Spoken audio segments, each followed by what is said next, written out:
नमस्कार दोस्तों, राधे राधे। तो अब अपन स्टार्ट करेंगे रिवीजन 3 चैप्टर का एक साथ। कौन कौन से chapter? Tax invoice, debit note, credit note chapter पहले हम निपटाएंगे। उसके बाद accounts and records and E way bill chapter को कंप्लीट करेंगे और उसके बाद हम रिटर्न चैप्टर का रिवीजन यहाँ पे करने वाले हैं। तो ये तीनों रिवीजन हम इस वीडियो में करने वाले हैं। तो स्टार्ट करते हैं सबसे पहले टैक्स इनवॉइस, डेबिट नोट और क्रेडिट नोट चैप्टर से। तो सबसे पहले टैक्स इनवॉइस क्या होता है? जब भी आप कोई परचेज करते हो तो सामने वाला आपको एक इनवॉइस देता है, आपको एक बिल देता है। उस इनवॉइस के ऊपर लिखा होता है रेसिपिएंट का डिटेल, भाई परचेज करने वाले का, सेल करने वाले का, क्या गुड्स परचेज कर रहे हो, कितना वैल्यू है, कितना टैक्स रेट है, कितना टैक्स अमाउंट बनता है, ये सारी चीजें लिखी होती हैं। उसके साथ ही एक एचएसएन कोड लिखा होता है। उसके साथ ही एक एचएसएन कोड लिखा होता है जो किसके काम आता है? आइडेंटिफाई करने के, गुड्स को आइडेंटिफाई करने के काम आता है। ठीक है, उस एचएसएन कोड कितने डिजिट का होता है? 8 डिजिट का कोड होता है। वो कितने डिजिट का कोड होता है? 8 डिजिट का कोड होता है। तो उस 8 डिजिट के कोड को भी इनवॉइस पे मेंशन किया जाता है। अब कितना मेंशन किया जाता है? तो देखो, अगर गवर्नमेंट ने बोला कि पूरा 8 डिजिट का कोड मेंशन करने की जरूरत नहीं है, अगर उसका टर्नओवर 5 करोड़ रुपए तक है, अगर किसी व्यक्ति का पिछले फाइनेंशियल ईयर में टर्नओवर 5 करोड़ तक है, तो उसे सिर्फ 4 डिजिट मेंशन करने पे भी काम हो जाएगा। उस 8 डिजिट के कोड में से 4 डिजिट कोड भी मेंशन कर देंगे तो चल लेगा।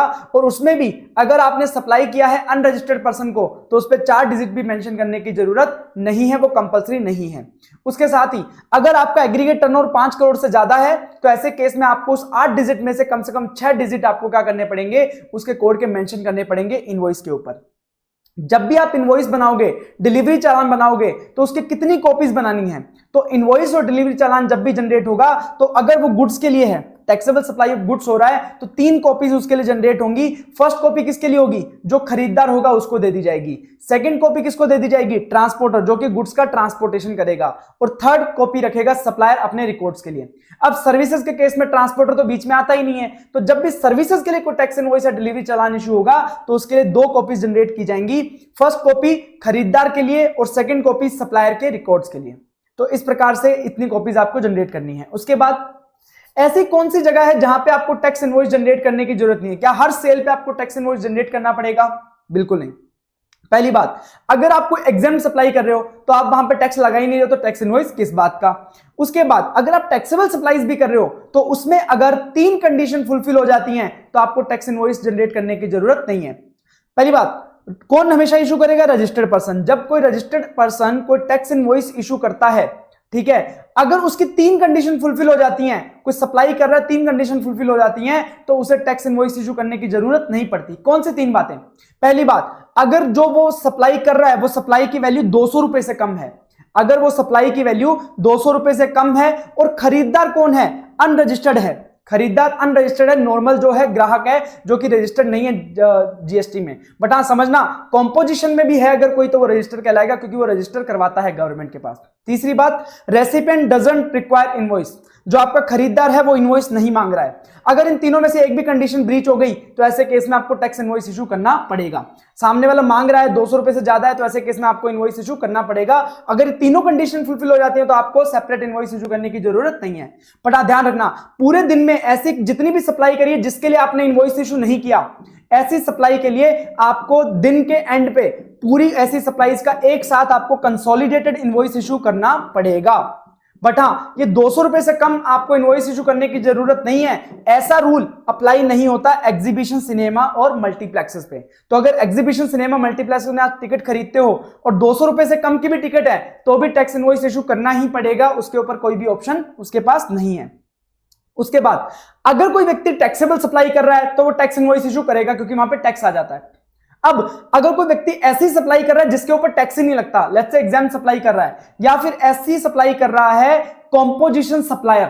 अब कॉम्पोजिशन सप्लायर जब सप्लाई करता है, तो वो टैक्स कलेक्ट नहीं कर सकता लोगों से, तो इसका मतलब वो टैक्स इनवॉइस भी इशू नहीं कर सकता। तो ऐसे व्यक्ति को टैक्स इनवॉइस की जगह बिल ऑफ सप्लाई इशू करना पड़ेगा।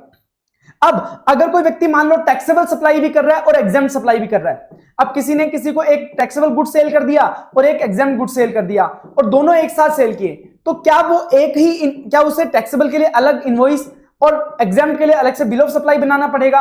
तो यहां पे बोल दिया गया कि जो सप्लाई करने वाला है, अगर वो ऐसा कर रहा है, किसी अनरजिस्टर्ड पर्सन को सेल कर रहा है, अगर वो टैक्सेबल और एग्जाम्प्ट सप्लाई दोनों एक साथ किसी अनरजिस्टर्ड पर्सन को कर रहा है, तो ऐसे केस में उसे सेपरेट टैक्स इनवॉइस और separate bill of supply issue करने की जरूरत नहीं है। ऐसे केस में वो एक ही डॉक्यूमेंट इशू कर सकता है जिसे बोला जाएगा invoice come bill of supply. वही इनवॉइस कहलाएगा, वही बिल ऑफ सप्लाई कहलाएगा, वो इशू किया जा सकता है।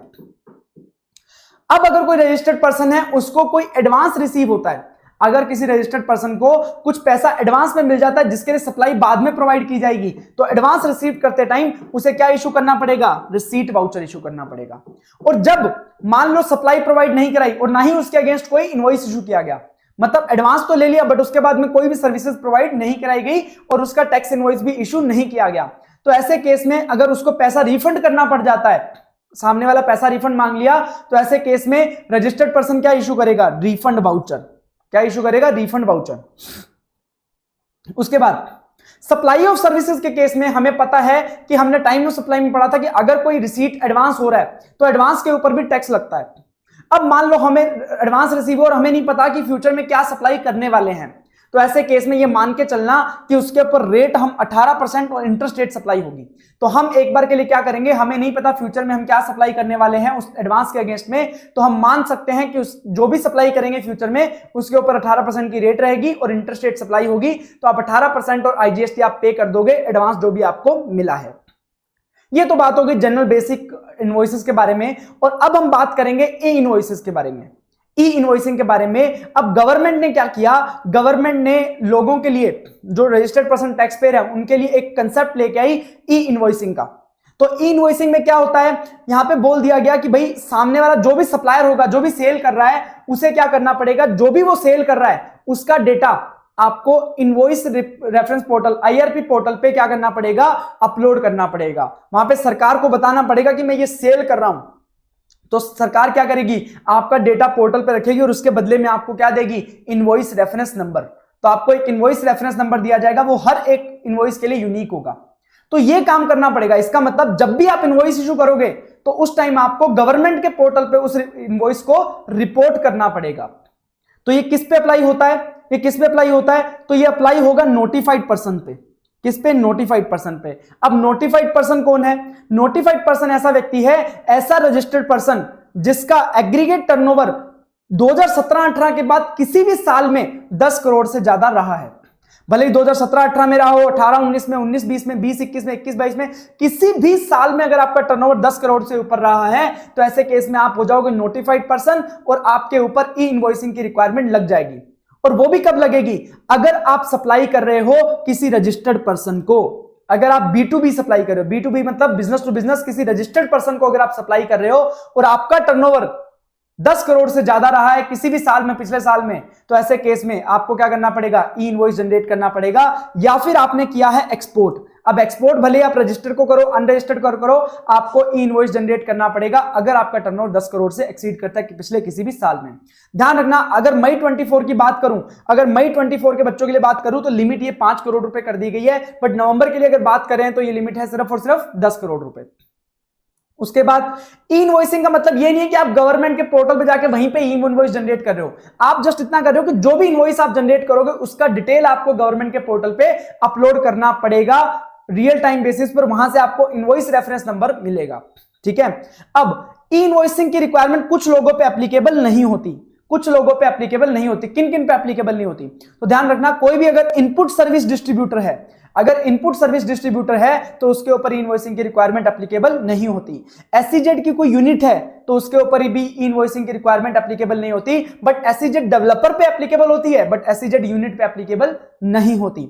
अगर कोई इंश्योरेंस कंपनी है, बैंकिंग कंपनी है, फाइनेंशियल इंस्टीट्यूशन है, नॉन बैंकिंग फाइनेंस कंपनी है, तो उनके ऊपर भी इनवॉइसिंग की रिक्वायरमेंट एप्लीकेबल नहीं होती। अगर कोई गुड्स ट्रांसपोर्ट एजेंसी है, गुड्स का ट्रांसपोर्टेशन करती है, तो उसके ऊपर भी इनवॉइसिंग की रिक्वायरमेंट एप्लीकेबल नहीं होती।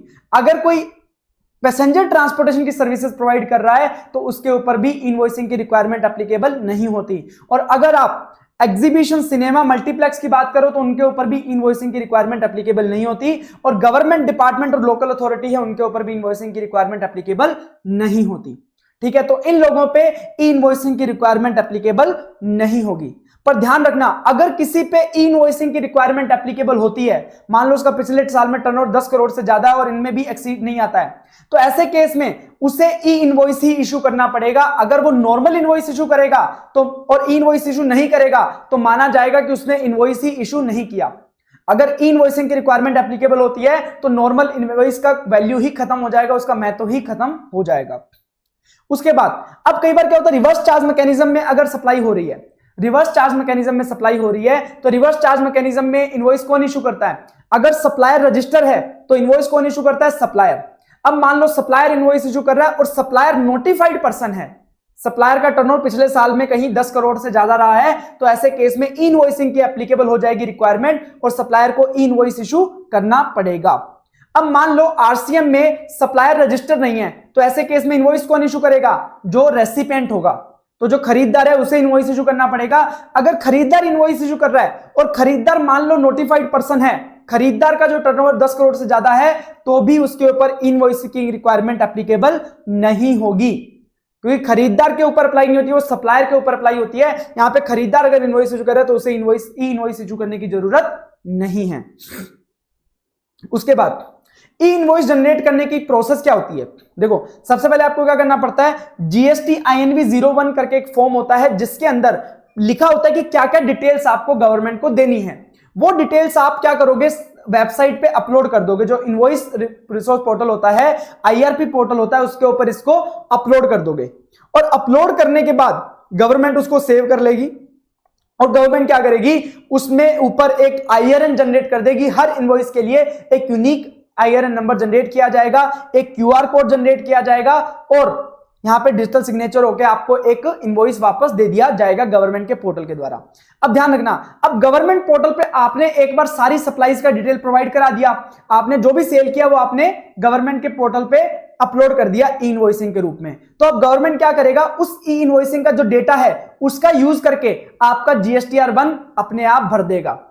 मतलब आपका जो GSTR1 है, GSTR3B है, जहां पे आपको इनकी जरूरत होती है, GSTR1 GSTR2A में जो भी डिटेल है वो सारा अपने आप ऑटो पॉपुलेट कर देगा गवर्नमेंट, जो भी आपने इनवॉइसेस पोर्टल पे अपलोड कर दिए हैं, ताकि आपको बार बार गवर्नमेंट को डेटा ना देना पड़े। दूसरी बात, जो इनवॉइस आपने अपलोड किया है उस इनवॉइस के रिलेटेड आपको ऑटोमेटिकली ई-वे बिल जनरेट करके भी दे देगा, आपका ई-वे बिल क्रिएट कर देगा। और अगर आपको जनरेट करना है तो आपको वापस डेटा डालने की जरूरत नहीं है ई-वे बिल के लिए, आप डायरेक्टली ई-वे बिल जनरेट कर सकते हो, क्योंकि डेटा सारा गवर्नमेंट अपने आप दे देगी। उसके बाद हम बात करते हैं डायनेमिक QR कोड की। अब एक तो रिक्वायरमेंट लगाई थी ई इनवॉइसिंग की, ये कब अप्लाई होगी, अगर सप्लायर का पिछले किसी भी साल में 10 करोड़ से ज्यादा टर्नओवर रहा है और वो B2B सप्लाई कर रहा है या फिर एक्सपोर्ट कर रहा है। ठीक है, अब डायनेमिक QR कोड की रिक्वायरमेंट क्या है? डायनेमिक QR कोड की रिक्वायरमेंट, पहली बात समझते हैं डायनेमिक QR होता क्या है। QR कोड दो टाइप के होते हैं, QR कोड तो आपने देखे होंगे, ठीक है। अब QR कोड दो टाइप के होते हैं, एक होता है स्टैटिक QR कोड, एक होता है डायनेमिक QR कोड। अब मान लो एक सब्जी वाला है, सब्जी वाले ने अपना एक QR कोड लगा रखा है, ठीक है। अब उसके ऊपर जिसको भी सब्जी वाले को पेमेंट करना होता है वो जाके उस QR कोड को स्कैन करता है, अमाउंट फिल करता है और पेमेंट कर देता है, ठीक है। तो वो तो QR कोड होता है स्टैटिक QR कोड, क्योंकि एक ही QR पे सब लोग पेमेंट कर रहे हैं। अब डायनेमिक QR कोड क्या होता है, जब आप किसी मॉल वगैरह में कुछ परचेज करने जाते हो और आप कोई सामान खरीद लेते हो, मान लो आपने 3200 रुपए का सामान खरीद लिया, तो सामने वाला क्या करता है, आप काउंटर पे जाके आपसे पूछता है कि सर आप कैसे पेमेंट करोगे, तो आप बोलते हो कि मैं यूपीआई से पेमेंट करूंगा। तो सामने वाला क्या करता है, अपनी मशीन में आपको एक QR कोड दिखाता है, उस QR को आप स्कैन करते हो तो उसमें ऑटोमेटिकली आपका जो अमाउंट है वो ऑटोमेटिकली फिल्ड आता है और आपको जस्ट पेमेंट करना होता है। तो इसका मतलब वो जो मॉल वाला बंदा है वो हर व्यक्ति के लिए क्या कर रहा है, नया QR कोड जनरेट कर रहा है, उसे बोलते हैं डायनेमिक QR कोड। जब कोई QR कोड पर्सन बेस्ड होता है, मतलब वो सब्जी वाले का एक QR कोड है, उसके ऊपर कोई भी पेमेंट कर सकता है, पर्सन बेस्ड, उसे बोलते हैं स्टैटिक QR कोड। और जब कोई QR कोड ट्रांजैक्शन स्पेसिफिक होता है, हर ट्रांजैक्शन के लिए एक नया QR कोड होता है, तो उसे बोलते हैं डायनेमिक QR कोड। उसके अंदर सारा डिटेल रहता है, कितना पेमेंट करना है, किसको पेमेंट करना है, वो सारी डिटेल उसके अंदर ऑटोमेटिकली रहती है, आपको कुछ भी फिल करने की जरूरत नहीं रहती। अब ये किस पे अप्लाई होगा, अब ये बोलता है गवर्नमेंट क्या बोलता है कि जब भी आप इनवॉइस इशू करोगे तो इनवॉइस के ऊपर आपको डायनेमिक QR कोड लगा के देना पड़ेगा। मतलब आपको इनवॉइस जब भी दोगे ग्राहक को तो उसके ऊपर आपको डायनेमिक QR कोड लगा के देना पड़ेगा। क्यों? तो गवर्नमेंट क्या चाहती है कि पेमेंट को प्रमोट किया जाए। अब जैसे आपके ऊपर अगर मान लो ग्राहक को वो डायनेमिक QR कोड इनवॉइस के ऊपर लगा हुआ मिलेगा तो ग्राहक क्या करेगा, उस QR को स्कैन करके ऑनलाइन पेमेंट कर देगा। तो गवर्नमेंट ऑनलाइन पेमेंट को प्रमोट करना चाहती है, डिजिटल पेमेंट को प्रमोट करना चाहती है, इसके लिए उन्होंने बोला कि QR कोड आप दोगे तो लोग प्रमोट होंगे जो आपका डिजिटल पेमेंट को करने के लिए। ठीक है, तो इसके लिए डायनेमिक क्यूआर लाया गया। अब किन लोगों पे अप्लाई किया गया, इन्हें बोला गया कि अगर कोई नोटिफाइड पर्सन है तो उसे ये क्यूआर कोड प्रोवाइड करना पड़ेगा। अब नोटिफाइड पर्सन कौन होता है, तो डायनेमिक क्यूआर के कोड में नोटिफाइड पर्सन वो होता है कोई रजिस्टर्ड पर्सन जिसका टर्नओवर पिछले किसी भी साल में 2017-18 के बाद किसी भी साल में अगर टर्नओवर 500 करोड़ से ज्यादा रहा है, एग्रीगेट टर्नओवर 500 करोड़ से ज्यादा रहा है, तो उसे नोटिफाइड पर्सन कहा जाएगा और उसके ऊपर डायनेमिक क्यूआर कोड की रिक्वायरमेंट अप्लाई हो जाएगी। और वो भी कौन से पे, B2C, जो अनरजिस्टर्ड पर्सन को सप्लाई कर रहा है। तो अनरजिस्टर्ड पर्सन को जब भी सप्लाई करोगे तो उसके इनवॉइस पे आपको क्या करना पड़ेगा, डायनेमिक क्यूआर कोड लगाना पड़ेगा। ई इनवॉइस किसके लिए था, जो बिजनेस टू बिजनेस ट्रांजैक्शन हो रही थी, रजिस्टर्ड पर्सन के लिए, और यहां पे अनरजिस्टर्ड पर्सन को जब आप सप्लाई करोगे तब आपको क्यूआर कोड लगाना है। ठीक है, पर्पस मैंने बताया। अब किस किस पे अप्लाई नहीं होगा, जैसे इनवॉइसिंग में एप्लीकेबल नहीं था वैसे ही बात करते हैं। देखो, insurance, banking company, financial institution, NBFC, transportation of goods का सर्विसेज प्रोवाइड कर रहा है जीटीए, पैसेंजर ट्रांसपोर्टेशन का सर्विसेज प्रोवाइड कर रहा है एग्जीबिशन, सिनेमा, मल्टीप्लेक्स। तो ये लोगों को डायनेमिक क्यूआर कोड लगाना जरूरी नहीं है, भले इनका टर्नओवर कभी भी 500 करोड़ से ज्यादा रहा हो। उसके बाद supplier of online information database access and retrieval services, तो ओआईडीएस सर्विस प्रोवाइडर को भी क्यूआर कोड की एप्लीकेबिलिटी नहीं आती है। और अगर आप कोई एक्सपोर्ट कर रहे हो, अगर आपने एक्सपोर्ट किया है तो एक्सपोर्ट के इनवॉइस पे आपको डायनेमिक क्यूआर कोड लगाने की जरूरत नहीं है। ई इनवॉइसिंग में हमने बोला था कि एक्सपोर्ट पे लगाना ही लगाना पड़ेगा, और यहां पर डायनेमिक क्यूआर कोड में आपको डायनेमिक क्यूआर लगाने की जरूरत नहीं है अगर आप क्या कर रहे हो, आप एक्सपोर्ट कर रहे हो।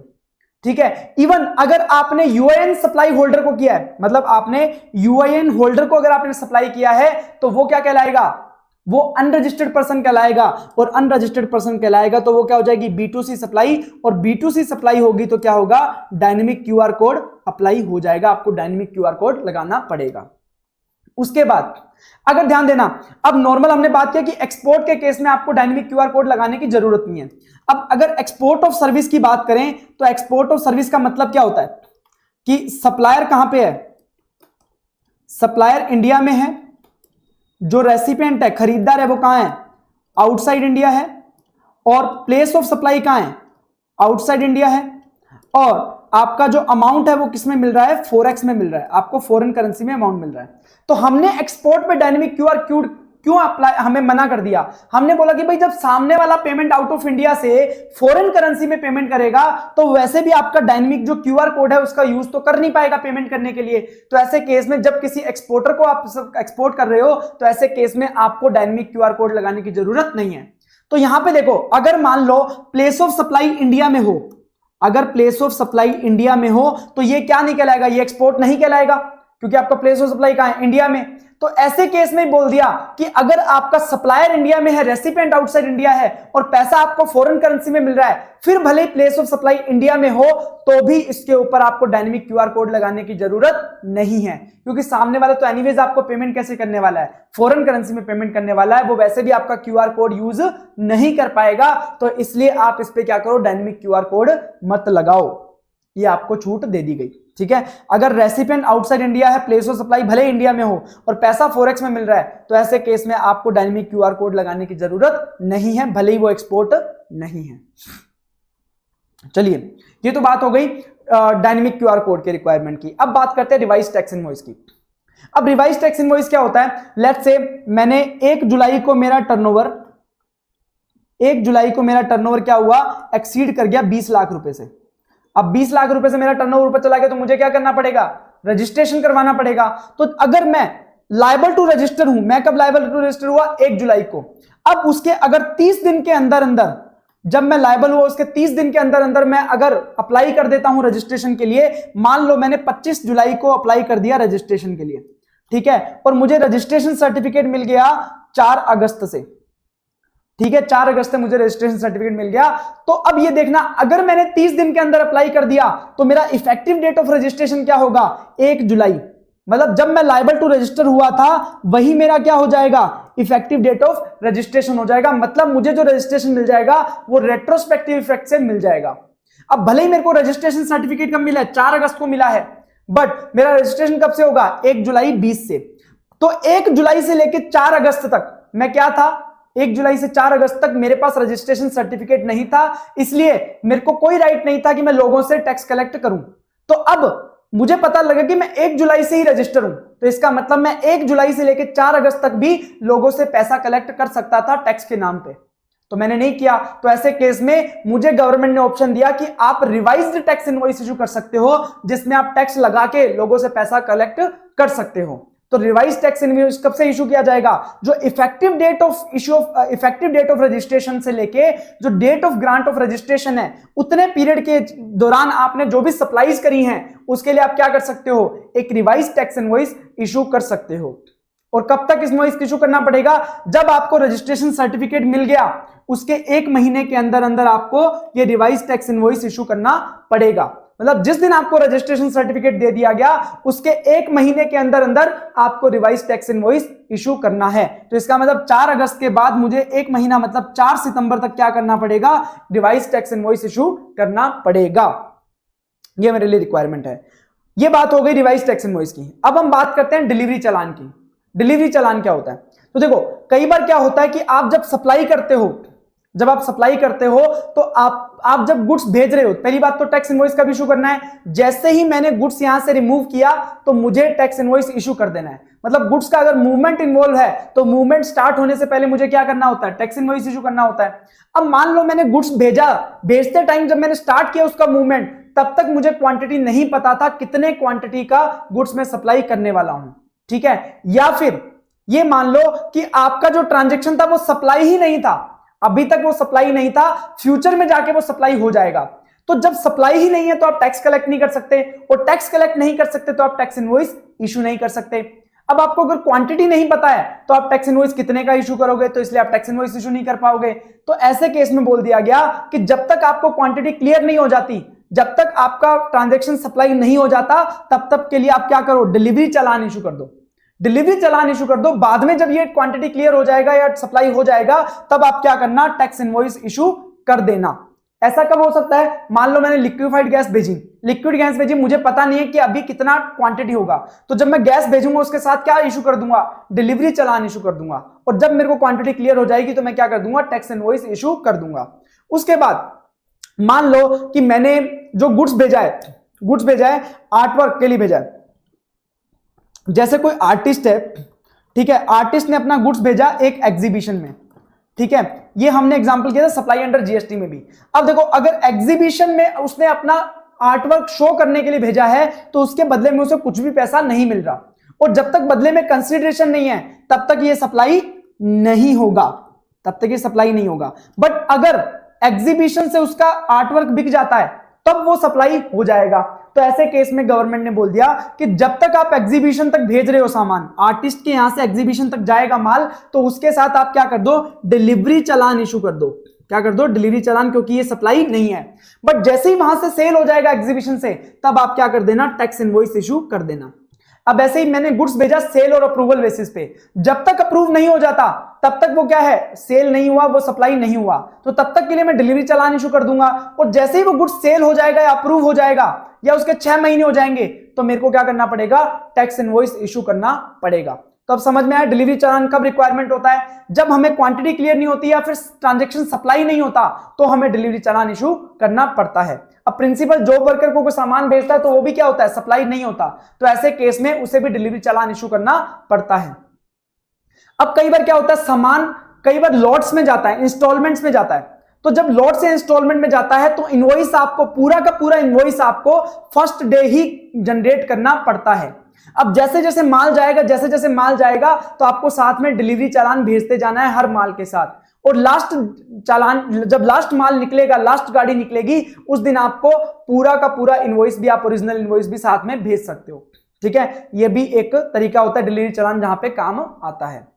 अब जो इनवॉइसेस की बात करी हमने, टैक्स इनवॉइस इशू करना पड़ता है हर किसी व्यक्ति को, बट कुछ लोगों के लिए गवर्नमेंट ने बोला कि आप टैक्स इनवॉइस की जगह कुछ ये वाले डॉक्यूमेंट इशू कर दो, मतलब कुछ अलग डॉक्यूमेंट बता दिए गए कि वो इशू कर सकते हो। वो किन लोगों के लिए क्या डॉक्यूमेंट बताए गए हैं, चलिए बात करते हैं।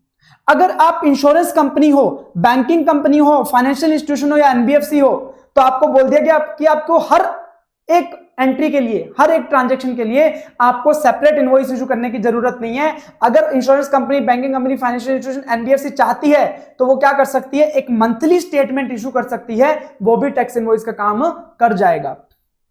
अगर कोई पैसेंजर ट्रांसपोर्टेशन की सर्विसेज प्रोवाइड करा रहा है, अगर कोई पैसेंजर ट्रांसपोर्टेशन की सर्विसेज प्रोवाइड कर रहा है तो वो टिकट भी इशू कर देगा, तो वो भी क्या माना जाएगा, इनवॉइस माना जाएगा।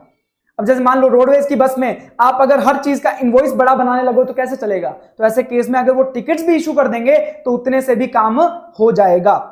और अगर सर्विसेज प्रोवाइड की गई है admission to exhibition cinema multiplex, exhibition cinema multiplex वाले अगर सर्विसेज प्रोवाइड कर रहे हैं तो वो क्या कर सकते हैं, इलेक्ट्रॉनिक टिकट इशू कर सकते हैं, उससे भी टैक्स इनवॉइस का काम हो जाएगा।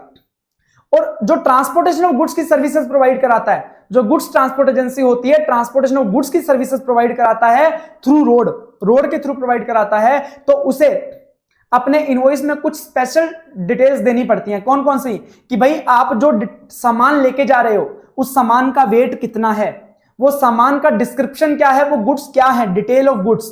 उसके बाद आप कहां से, कंसाइनर कौन है और इसका कंसाइनी कौन है, कौन भेज रहा है, कौन इसका डिलीवरी लेगा, कंसाइनर और कंसाइनी का नेम भी उसे मेंशन करना पड़ता है। फिर वो किस ट्रक में उस सामान को भेजेगा, रजिस्ट्रेशन नंबर ऑफ कैरिज भी आपको उस इनवॉइस पे लिखना पड़ेगा। फिर आपका जो पेई है, जो पेमेंट करने वाला है ट्रांसपोर्ट वाले को, उसका भी जीएसटी नंबर यहां पे मेंशन करना पड़ेगा। बाकी टैक्स इनवॉइस के जितने भी डिटेल हैं वो तो मेंशन करने ही करने हैं, उसके साथ ये 5 सेपरेट इंफॉर्मेशन भी आपको प्रोवाइड करने पड़ेंगे रिलेटेड टू ट्रांसपोर्टेशन। ठीक है, तो ये कुछ है कि जो गवर्नमेंट ने नोटिफाई किया हुआ है, इन लोगों को टैक्स इनवॉइस की जगह ये मंथली स्टेटमेंट या फिर टिकट्स वगैरह भी इशू कर सकते हैं, जो अपन ने अभी बात किया। उसके बाद बात आती है क्रेडिट नोट और डेबिट नोट की। क्रेडिट नोट क्या होता है, देखो क्रेडिट नोट क्या होता है, एग्जांपल लेता हूं मैं। मान लो आपने 10 लाख रुपए का सामान बेचा, 10 लाख रुपए का सामान बेचा। अब आपने 10 लाख रुपए का सामान बेचा, आपने इनवॉइस पे गलती से मेंशन कर दिया 8 लाख रुपए, तो आपने टैक्स भी कितना पे किया होगा, 8 लाख रुपए पे 18% लगा लो, मान लो 18% हो गया, तो 1,44,000 टैक्स पे किया होगा। कितना पे किया होगा, 1,44,000। अब 10 लाख रुपए पे आपको टैक्स कितना पे करना चाहिए था, 1,80,000, बट आपने कितना किया, 1,44,000। अब 10 लाख के सामान का आपने 8 लाख का इनवॉइस बना दिया। ठीक है, अब ऐसे केस में आपको 2 लाख का इनवॉइस और इशू करना पड़ेगा, 2 लाख का इनवॉइस और इशू करना पड़ेगा। जब आप एक अलग और इनवॉइस इशू करते हो तो उसे बोलते हैं डेबिट नोट। इसे क्या बोलते हैं, डेबिट नोट। मतलब आपने कम अमाउंट का इनवॉइस बना दिया था, बट आपने एक्चुअल में सप्लाई ज्यादा की करी थी, तो उसे तो बोलते हैं डेबिट नोट। तो आपको सही अमाउंट लेने के लिए, इनवॉइस बढ़ाने के लिए आपको क्या करना पड़ेगा, एक डेबिट नोट इशू करना पड़ेगा। डेबिट नोट क्या होता है, मतलब एक सप्लीमेंट्री इनवॉइस की तरह काम करता है। तो अब क्या करोगे, आपने 8 लाख रुपए पे 1,44,000 जीएसटी तो ऑलरेडी पे कर दिया, अब 2 लाख रुपए पे 18% 36,000 जीएसटी और पे कर दोगे। तो ये तो होता है डेबिट नोट की कहानी। तो डेबिट नोट कब काम में आता है, जब आपका टैक्स इंक्रीज होता है, जब आपकी वैल्यू इंक्रीज होती है। अब क्रेडिट नोट क्या होता है, क्रेडिट नोट क्या होता है, देखो अब मान लो 10 लाख रुपए का आपने सेल किया, आपने 10 लाख रुपए का सेल कर दिया और आपने इनवॉइस बना दिया 12 लाख रुपए का, इनवॉइस बना दिया आपने 12 लाख रुपए का। अब 12 लाख रुपए पे आपने टैक्स कितना पे कर दिया होगा गवर्नमेंट को, 2,16,000 रुपए का टैक्स पे कर दिया होगा। आइडियली आपको कितना पे करना चाहिए था, 1,80,000 रुपए का। तो अब इसको आप करेक्ट करने के लिए क्या करोगे, 2 लाख रुपए का क्या कर दोगे, क्रेडिट नोट इशू कर दोगे। तो जब आपने कुछ ज्यादा वैल्यू डिक्लेयर कर दिया, आइडियली होना चाहिए था कम, तो उसे करेक्ट करने के लिए क्या करोगे, 2 लाख रुपए का क्रेडिट नोट इशू कर दोगे। उस क्रेडिट नोट पे 2 लाख रुपए पे मान लो आपने 36,000 रुपए का टैक्स जो एक्स्ट्रा पे कर दिया है, वो गवर्नमेंट से आप वापस ले सकते हो। आप रिटर्न में दिखाओगे 2 लाख रुपए का क्रेडिट नोट और 36,000 रुपए वापस ले सकते हो। तो क्रेडिट नोट किसके काम आता है, जब टैक्स की लायबिलिटी को कम करना होता है। और डेबिट नोट कब काम आता है, जब आपके टैक्स की लायबिलिटी को बढ़ाना होता है। ठीक है, और अगर दूसरे तरीके से भी समझें तो आज अगर मैं सप्लायर हूं, सामने वाले को मैंने 10 लाख रुपए से डेबिट कर दिया, अब मैं उससे 12 लाख रुपए लेना चाहता हूं, तो ऐसे केस में मैं क्या करूंगा, सामने वाले को 2 लाख रुपए से क्या करूंगा, डेबिट करूंगा। तो तब क्या इशू करूंगा, डेबिट नोट। और अगर मैंने सामने वाले को ऑलरेडी 12 लाख से डेबिट कर दिया और करना चाहिए था 10 लाख से, तो मैं सामने वाले को 2 लाख रुपए से क्या करूंगा, क्रेडिट करूंगा। तो मैं क्या इशू करूंगा, क्रेडिट नोट इशू करूंगा। चलिए, तो सबसे पहले बात करते हैं क्रेडिट नोट की। तो अगर आपने कब कब क्रेडिट नोट इशू किया जाएगा, इसकी बात करेंगे।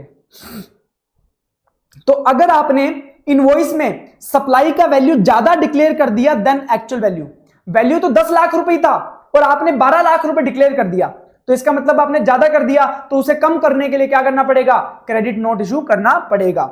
आपने टैक्स रेट ज्यादा लगा दी जितनी एप्लीकेबल थी। मान लो आपने 10 लाख रुपए का माल सेल किया, उसके ऊपर आपने 12% की टैक्स रेट लगा दी, ठीक है, कितनी लगा दी, 1,20,000 रुपए टैक्स पे कर दिया, बल्कि आपका टैक्स रेट एप्लीकेबल था मान लो 5%, तो मतलब 50,000 ही टैक्स बनना चाहिए था, तो आपने 1,20,000 रुपए टैक्स कर दिया, तो अब 70,000 रुपए क्या करने पड़ेंगे, 70,000 रुपए का क्रेडिट नोट इशू करना पड़ेगा, क्योंकि आपने इनवॉइस में ज्यादा टैक्स रेट अप्लाई कर दी, रादर जो एप्लीकेबल रेट थी उससे ज्यादा। उसके बाद आपने इनवॉइस में जितना क्वांटिटी मेंशन किया था उससे कम क्वांटिटी रिसीव हुआ है, मतलब आपने इनवॉइस तो बना दिया 12 लाख रुपए की क्वांटिटी का, बट आपको क्वांटिटी रिसीव हुई सिर्फ 10 लाख रुपए वाली, तो इसका मतलब क्वांटिटी कम रिसीव हुई है, तो आपको क्या करना पड़ेगा, जो ऑलरेडी 12 लाख का इनवॉइस इशू कर दिया उसके बदले में मुझे 2 लाख रुपए क्या करने पड़ेंगे, कम करने पड़ेंगे। कम करने के लिए क्या इशू करूंगा, क्रेडिट नोट, क्योंकि मुझे क्वांटिटी कम रिसीव हुई है, quantity receive lower than quantity mentioned in invoice. उसके बाद मैंने अगर जो गुड्स मंगवाया था वो माल ही थोड़ा कम क्वालिटी का आ गया, मतलब मैंने जो गुड्स मंगवाया था वो 12 लाख रुपए की वैल्यू वाला मंगवाया था, बट सामने वाले ने मुझे गुड्स भेज दिया खराब क्वालिटी का। मैंने उसको फोन किया, भाई ये 12 लाख रुपए का गुड्स थोड़ी है, तो सामने वाला बोला भाई कोई बात नहीं, ऐसा करना तू कम पे कर देना, तो 10 लाख रुपए ही पे कर देना। तो अब क्या किया जाएगा, अब सामने वाला मुझे क्या इशू करेगा, क्रेडिट नोट इशू करेगा, क्योंकि ऑलरेडी 12 लाख का इनवॉइस इशू कर दिया है, बट एक्चुअल में उसकी वैल्यू कितनी थी, 10 लाख रुपए, तो उस वैल्यू को कम करने के लिए क्या इशू किया जाएगा, क्रेडिट नोट इशू किया जाएगा। तो अगर क्वालिटी गुड्स की अच्छी नहीं है और उसको वैल्यू को कम कर दे रहा है, तो उसके लिए क्या करना पड़ेगा, क्रेडिट नोट इशू करना पड़ेगा। अब मान लो मुझे एडवांस रिसीव हो गया, मैं सप्लायर हूं, मुझे एडवांस रिसीव होगा, फ्यूचर में मुझे कोई सर्विसेज प्रोवाइड करनी थी। अब मैंने सर्विसेज तो नहीं प्रोवाइड कराई, बट मैंने इनवॉइस इशू कर दिया।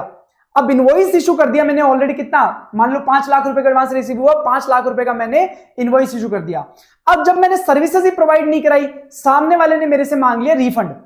अब अगर मान लो मैंने इनवॉइस इशू नहीं किया होता तो मैं क्या करता, मैं उससे रिफंड वाउचर इशू कर देता, बट मैंने जब इनवॉइस इशू कर दिया तो उस इनवॉइस की वैल्यू को कम करने के लिए, वो 5 लाख की वैल्यू को 0 पे लाने के लिए क्या करना पड़ेगा, मुझे क्रेडिट नोट इशू करना पड़ेगा।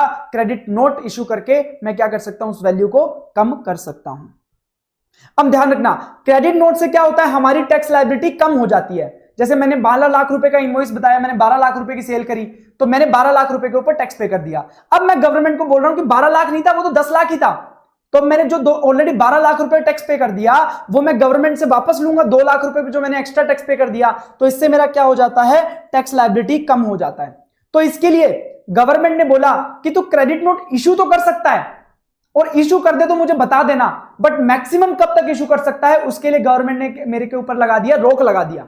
मेरे को बोल दिया कि भाई तू ज्यादातर मैक्सिमम तू इतनी तारीख तक ही क्रेडिट नोट हमें बता सकता है, अगर इसके बाद में तू क्रेडिट नोट लेके आएगा, गवर्नमेंट ने बोला आज तूने 12 लाख का इनवॉइस इशू कर दिया, बाद में हमें बोलेगा कि भाई ये तो 10 लाख ही होना चाहिए था, तो उसकी एक लिमिट है, तो ऐसा नहीं कभी भी मुंह उठा के आ जाएगा और पैसा वापस मांग लेगा। उसके लिए गवर्नमेंट ने लिमिट लगा दिया कि आप मैक्सिमम कब तक क्रेडिट नोट इशू कर सकते हो और रिपोर्ट कर सकते हो गवर्नमेंट को, 30th November of the following end of the financial year to which original supply relates. मान लो मैंने एक सप्लाई किया था, कब किया था, ये मान लो मैंने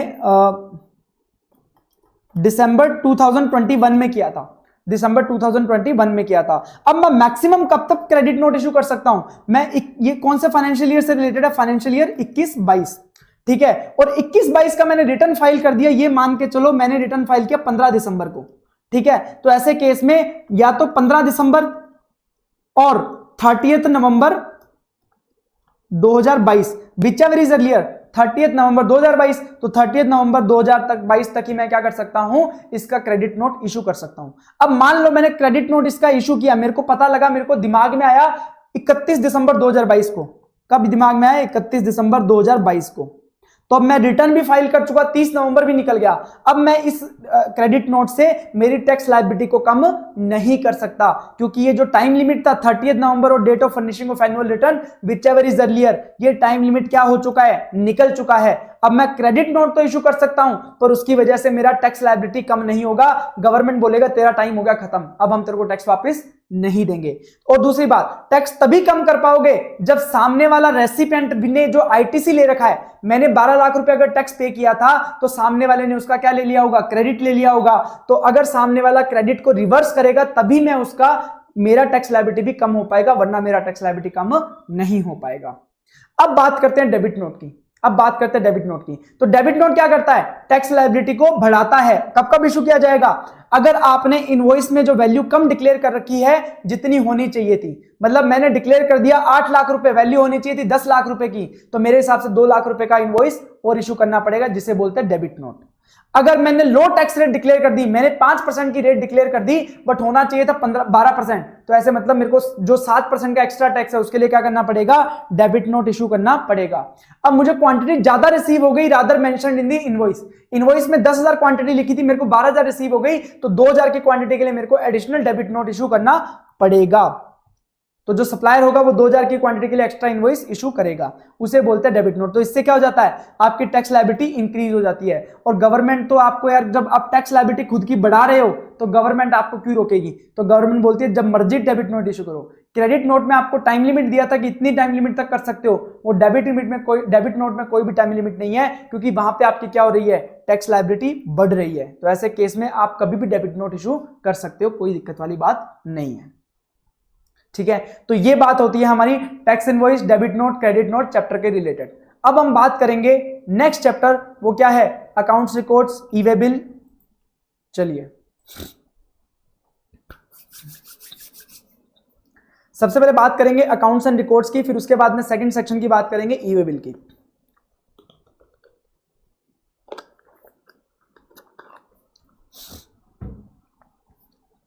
देखिए, तो कोई भी रजिस्टर्ड पर्सन जो होता है, कोई भी जो रजिस्टर्ड पर्सन होता है उसे अपने बुक्स एंड अकाउंट्स मेंटेन करने पड़ते हैं। अब मुझे बताओ, अगर आपने कोई ट्रांजैक्शंस में एंटर हुए, अब आपको ट्रांजैक्शन का कुछ बैकअप ही नहीं रखोगे, कोई बुक्स ऑफ अकाउंट से मेंटेन नहीं करोगे, कोई रिकॉर्ड से मेंटेन नहीं करोगे, तो कल को आपके पास कोई डिपार्टमेंट का बंदा आएगा, वो आपसे डॉक्यूमेंट मांगेगा, तो आप क्या दोगे। तो ऐसे केस में डिपार्टमेंट ने आपके लिए प्रिस्क्राइब कर रखा है कि कौन से डॉक्यूमेंट्स, किस टाइप के बुक्स ऑफ अकाउंट्स आपको मेंटेन करने पड़ेंगे, कहां पे मेंटेन करने पड़ेंगे, किस प्रकार से मेंटेन करने पड़ेंगे और कितने टाइम पीरियड के लिए मेंटेन करने पड़ेंगे। तो सबसे पहले बात करते हैं registered person, every registered person has to maintain books of accounts and records. कहां पे, हर place of, principal place of business पे, हर एडिशनल प्लेस ऑफ बिजनेस पे। तो जहां पे भी उसका काम करने की जगह है ना, वहां पे उसको अपने रिकॉर्ड्स मेंटेन करने पड़ेंगे। अब मान लो मेरे 2 जगह पे जगह है, जयपुर में, उदयपुर में, तो मेरे को जयपुर के बिजनेस के रिलेटेड जयपुर में रिकॉर्ड्स मेंटेन करने पड़ेंगे, उदयपुर के रिलेटेड उदयपुर में मेरे को डॉक्यूमेंट्स मेंटेन करने पड़ेंगे। कल को ऑफिसर आके मेरे को जयपुर की दुकान या उदयपुर की दुकान में आके कुछ मांगता है तो उसे डॉक्यूमेंट्स देने पड़ेंगे, मैं मना नहीं कर सकता। उसके बाद आपको क्या क्या डॉक्यूमेंट्स मेंटेन करने पड़ेंगे। अब क्या क्या डॉक्यूमेंट्स मेंटेन करने पड़ेंगे, इसके लिए बताया गया है कि आप कुछ प्रोडक्शन या मैन्युफैक्चरिंग कर रहे हो तो उसके डॉक्यूमेंट्स आपको मेंटेन करने पड़ेंगे, उसका पूरा डिटेल आपके पास होना चाहिए। उसके बाद अगर आपने जो भी सामान खरीदा है, जो भी गुड्स खरीदे हैं, जो भी सर्विसेज खरीदे हैं, उसकी डिटेल आपके पास होनी चाहिए। जो भी आपने सामान बेचा है, जो भी आपने गुड्स बेचे हैं, सर्विसेज बेचे हैं, उसका भी डिटेल आपके पास मेंटेन होना चाहिए। उसके बाद आपके पास जितना स्टॉक पड़ा है उसका भी डिटेल आपके पास होना चाहिए। आपने जो भी सामान खरीदा है, गुड्स एंड सर्विसेज खरीदे हैं, उसके ऊपर आपने इनपुट टैक्स क्रेडिट लिया होगा, उसका भी पूरा डिटेल आपके पास होना चाहिए। फिर आपने जो सेल किया है उसके ऊपर आपको क्या करना पड़ेगा, आउटपुट टैक्स पे करना पड़ेगा। तो कितना आउटपुट टैक्स बनता है और कितना आपने पे कर दिया, उसका भी डिटेल आपके पास मेंटेन होना चाहिए। और उसके बाद अगर कोई अदर डिटेल्स भी डिपार्टमेंट बोलेगा तो वो भी आपको मेंटेन करनी पड़ेगी। क्या क्या रखना पड़ेगा, प्रोडक्शन मैन्युफैक्चरिंग, क्या परचेज किया, क्या सेल किया, उसके ऊपर कितना टैक्स पे किया, कितना हमने अवेल किया, स्टॉक ऑफ गुड्स। अब ध्यान रखना, अगर आप कॉम्पोजिशन टैक्स पेयर हो, अगर आप कॉम्पोजिशन टैक्स पेयर हो तो आपको 3 चीजें मेंटेन करने की जरूरत नहीं है। पहली बात, अगर आपका कोई स्टॉक ऑफ गुड्स के रिलेटेड कितना स्टॉक है, कितना डिस्पैच हो गया, कितना यूज हो गया, कितना वेस्ट हो गया, ये सारी चीजें आपको डिटेल रखने की जरूरत नहीं है अगर आप कॉम्पोजिशन टैक्सेबल पर्सन हो। और इनपुट टैक्स क्रेडिट, आपने कितना टैक्स पे किया इनपुट्स पे और कितना आपने अवेल किया, कितना आपने आउटपुट टैक्स पे करना है, ये सारी डिटेल भी आपको मेंटेन करने की जरूरत नहीं है। तो ये 3 डिटेल्स आप अगर कॉम्पोजिशन टैक्सेबल पर्सन हो तो आपको मेंटेन करने की जरूरत नहीं है। फिर कुछ स्पेशल लोगों के लिए कुछ स्पेशल डिटेल्स मेंटेन करने के लिए बोला गया है। क्या क्या, जैसे अगर कोई मैन्युफैक्चरर है, अगर कोई मैन्युफैक्चरर है तो उस मैन्युफैक्चरर को बोला गया है कि भाई आपने कितने इनपुट यूज किए किसी गुड्स को बनाने में, उसका पूरा क्वांटिटेटिव डिटेल आपके पास होना चाहिए। कि आपने किस मैन्युफैक्चरिंग करते हो ना, तो आपने कोई सामान खरीद के कुछ बेचा होगा, बनाया होगा, तो आपने कितना सामान खरीदा क्वांटिटी में और कितना सामान आपने प्रोड्यूस किया क्वांटिटी में, ये डिटेल आपके पास होना चाहिए, अलोंग विद आपने कितना जो मटेरियल है वो वेस्ट कर दिया। ये मैन्युफैक्चर के लिए।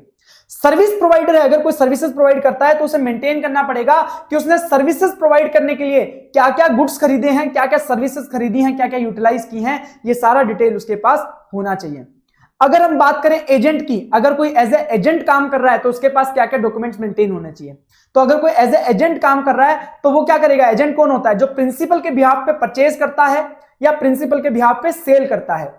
तो अगर कोई भी एजेंट अगर किसी प्रिंसिपल के बिहाफ पे परचेज या सेल करना चाहता है, एटलीस्ट उसके पास प्रिंसिपल की परमिशन होनी चाहिए, मतलब उसके पास ऑथोराइजेशन होना चाहिए फ्रॉम ईच प्रिंसिपल जिसके बिहाफ पे भी वो माल परचेज कर रहा है या सेल कर रहा है। अब उसने जो भी माल प्रिंसिपल के बिहाफ पे सेल किया है, परचेज किया है, उसका डिटेल्स कैसे, उसका डिस्क्रिप्शन, वैल्यू, कितना क्वांटिटी है, ये सारा डिटेल उसके पास मेंशन होना चाहिए। उसके बाद उसने कितना टैक्स पे किया है, उसने प्रिंसिपल के बिहाफ पे कितना माल लिया, कितना माल दिया, उसके ऊपर कितना टैक्स पे किया, उसका भी डिटेल उसके पास होना चाहिए। और उसके बाद उसने प्रिंसिपल को एक अकाउंट स्टेटमेंट इशू किया होगा, एक अकाउंट स्टेटमेंट इशू किया होगा, लेजर इशू किया होगा, तो उसका भी पूरा का पूरा डिटेल उसे मेंटेन करना पड़ेगा। उसके बाद वर्क कॉन्ट्रैक्टर की बात करें, वर्क कॉन्ट्रैक्टर कौन होता है, जो आपका पूरा ठेकेदार होता है, आपने जिसको काम दे दिया वो पूरा ठेकेदार करेगा, गुड्स भी वही लाएगा, सर्विसेज भी वही लाएगा, ऐसा व्यक्ति कौन कहलाता है, वर्क कॉन्ट्रैक्टर कहलाता है। तो वर्क कॉन्ट्रैक्टर के पास वो किसके बिहाफ पे काम कर रहा है, उसका कस्टमर कौन है, उसका नेम एंड एड्रेस पूरा होना चाहिए, और उसी वर्क कॉन्ट्रैक्टर के पास वो किस किस से सामान खरीद रहा है, उसके सप्लायर कौन है, उसका भी पूरा डिटेल होना चाहिए। उसने उस वर्क कॉन्ट्रैक्ट को पूरा करने के लिए क्या क्या गुड्स खरीदे हैं, क्या क्या गुड्स मंगवाए हैं, वो भी पूरा का पूरा डिटेल उसके पास, उसका डिस्क्रिप्शन, क्वांटिटी, वैल्यू होना चाहिए, और उस गुड्स में से कितना गुड्स उसने यूज कर लिया, सर्विसेज यूज कर ली, वो डिस्क्रिप्शन, क्वांटिटी और वैल्यू भी उसके पास मेंटेन होना चाहिए। और उसके बाद उसको कितना पेमेंट रिसीव हो गया इस वर्क कॉन्ट्रैक्ट के अगेंस्ट, वो डिटेल भी उसके पास मेंटेन होनी चाहिए।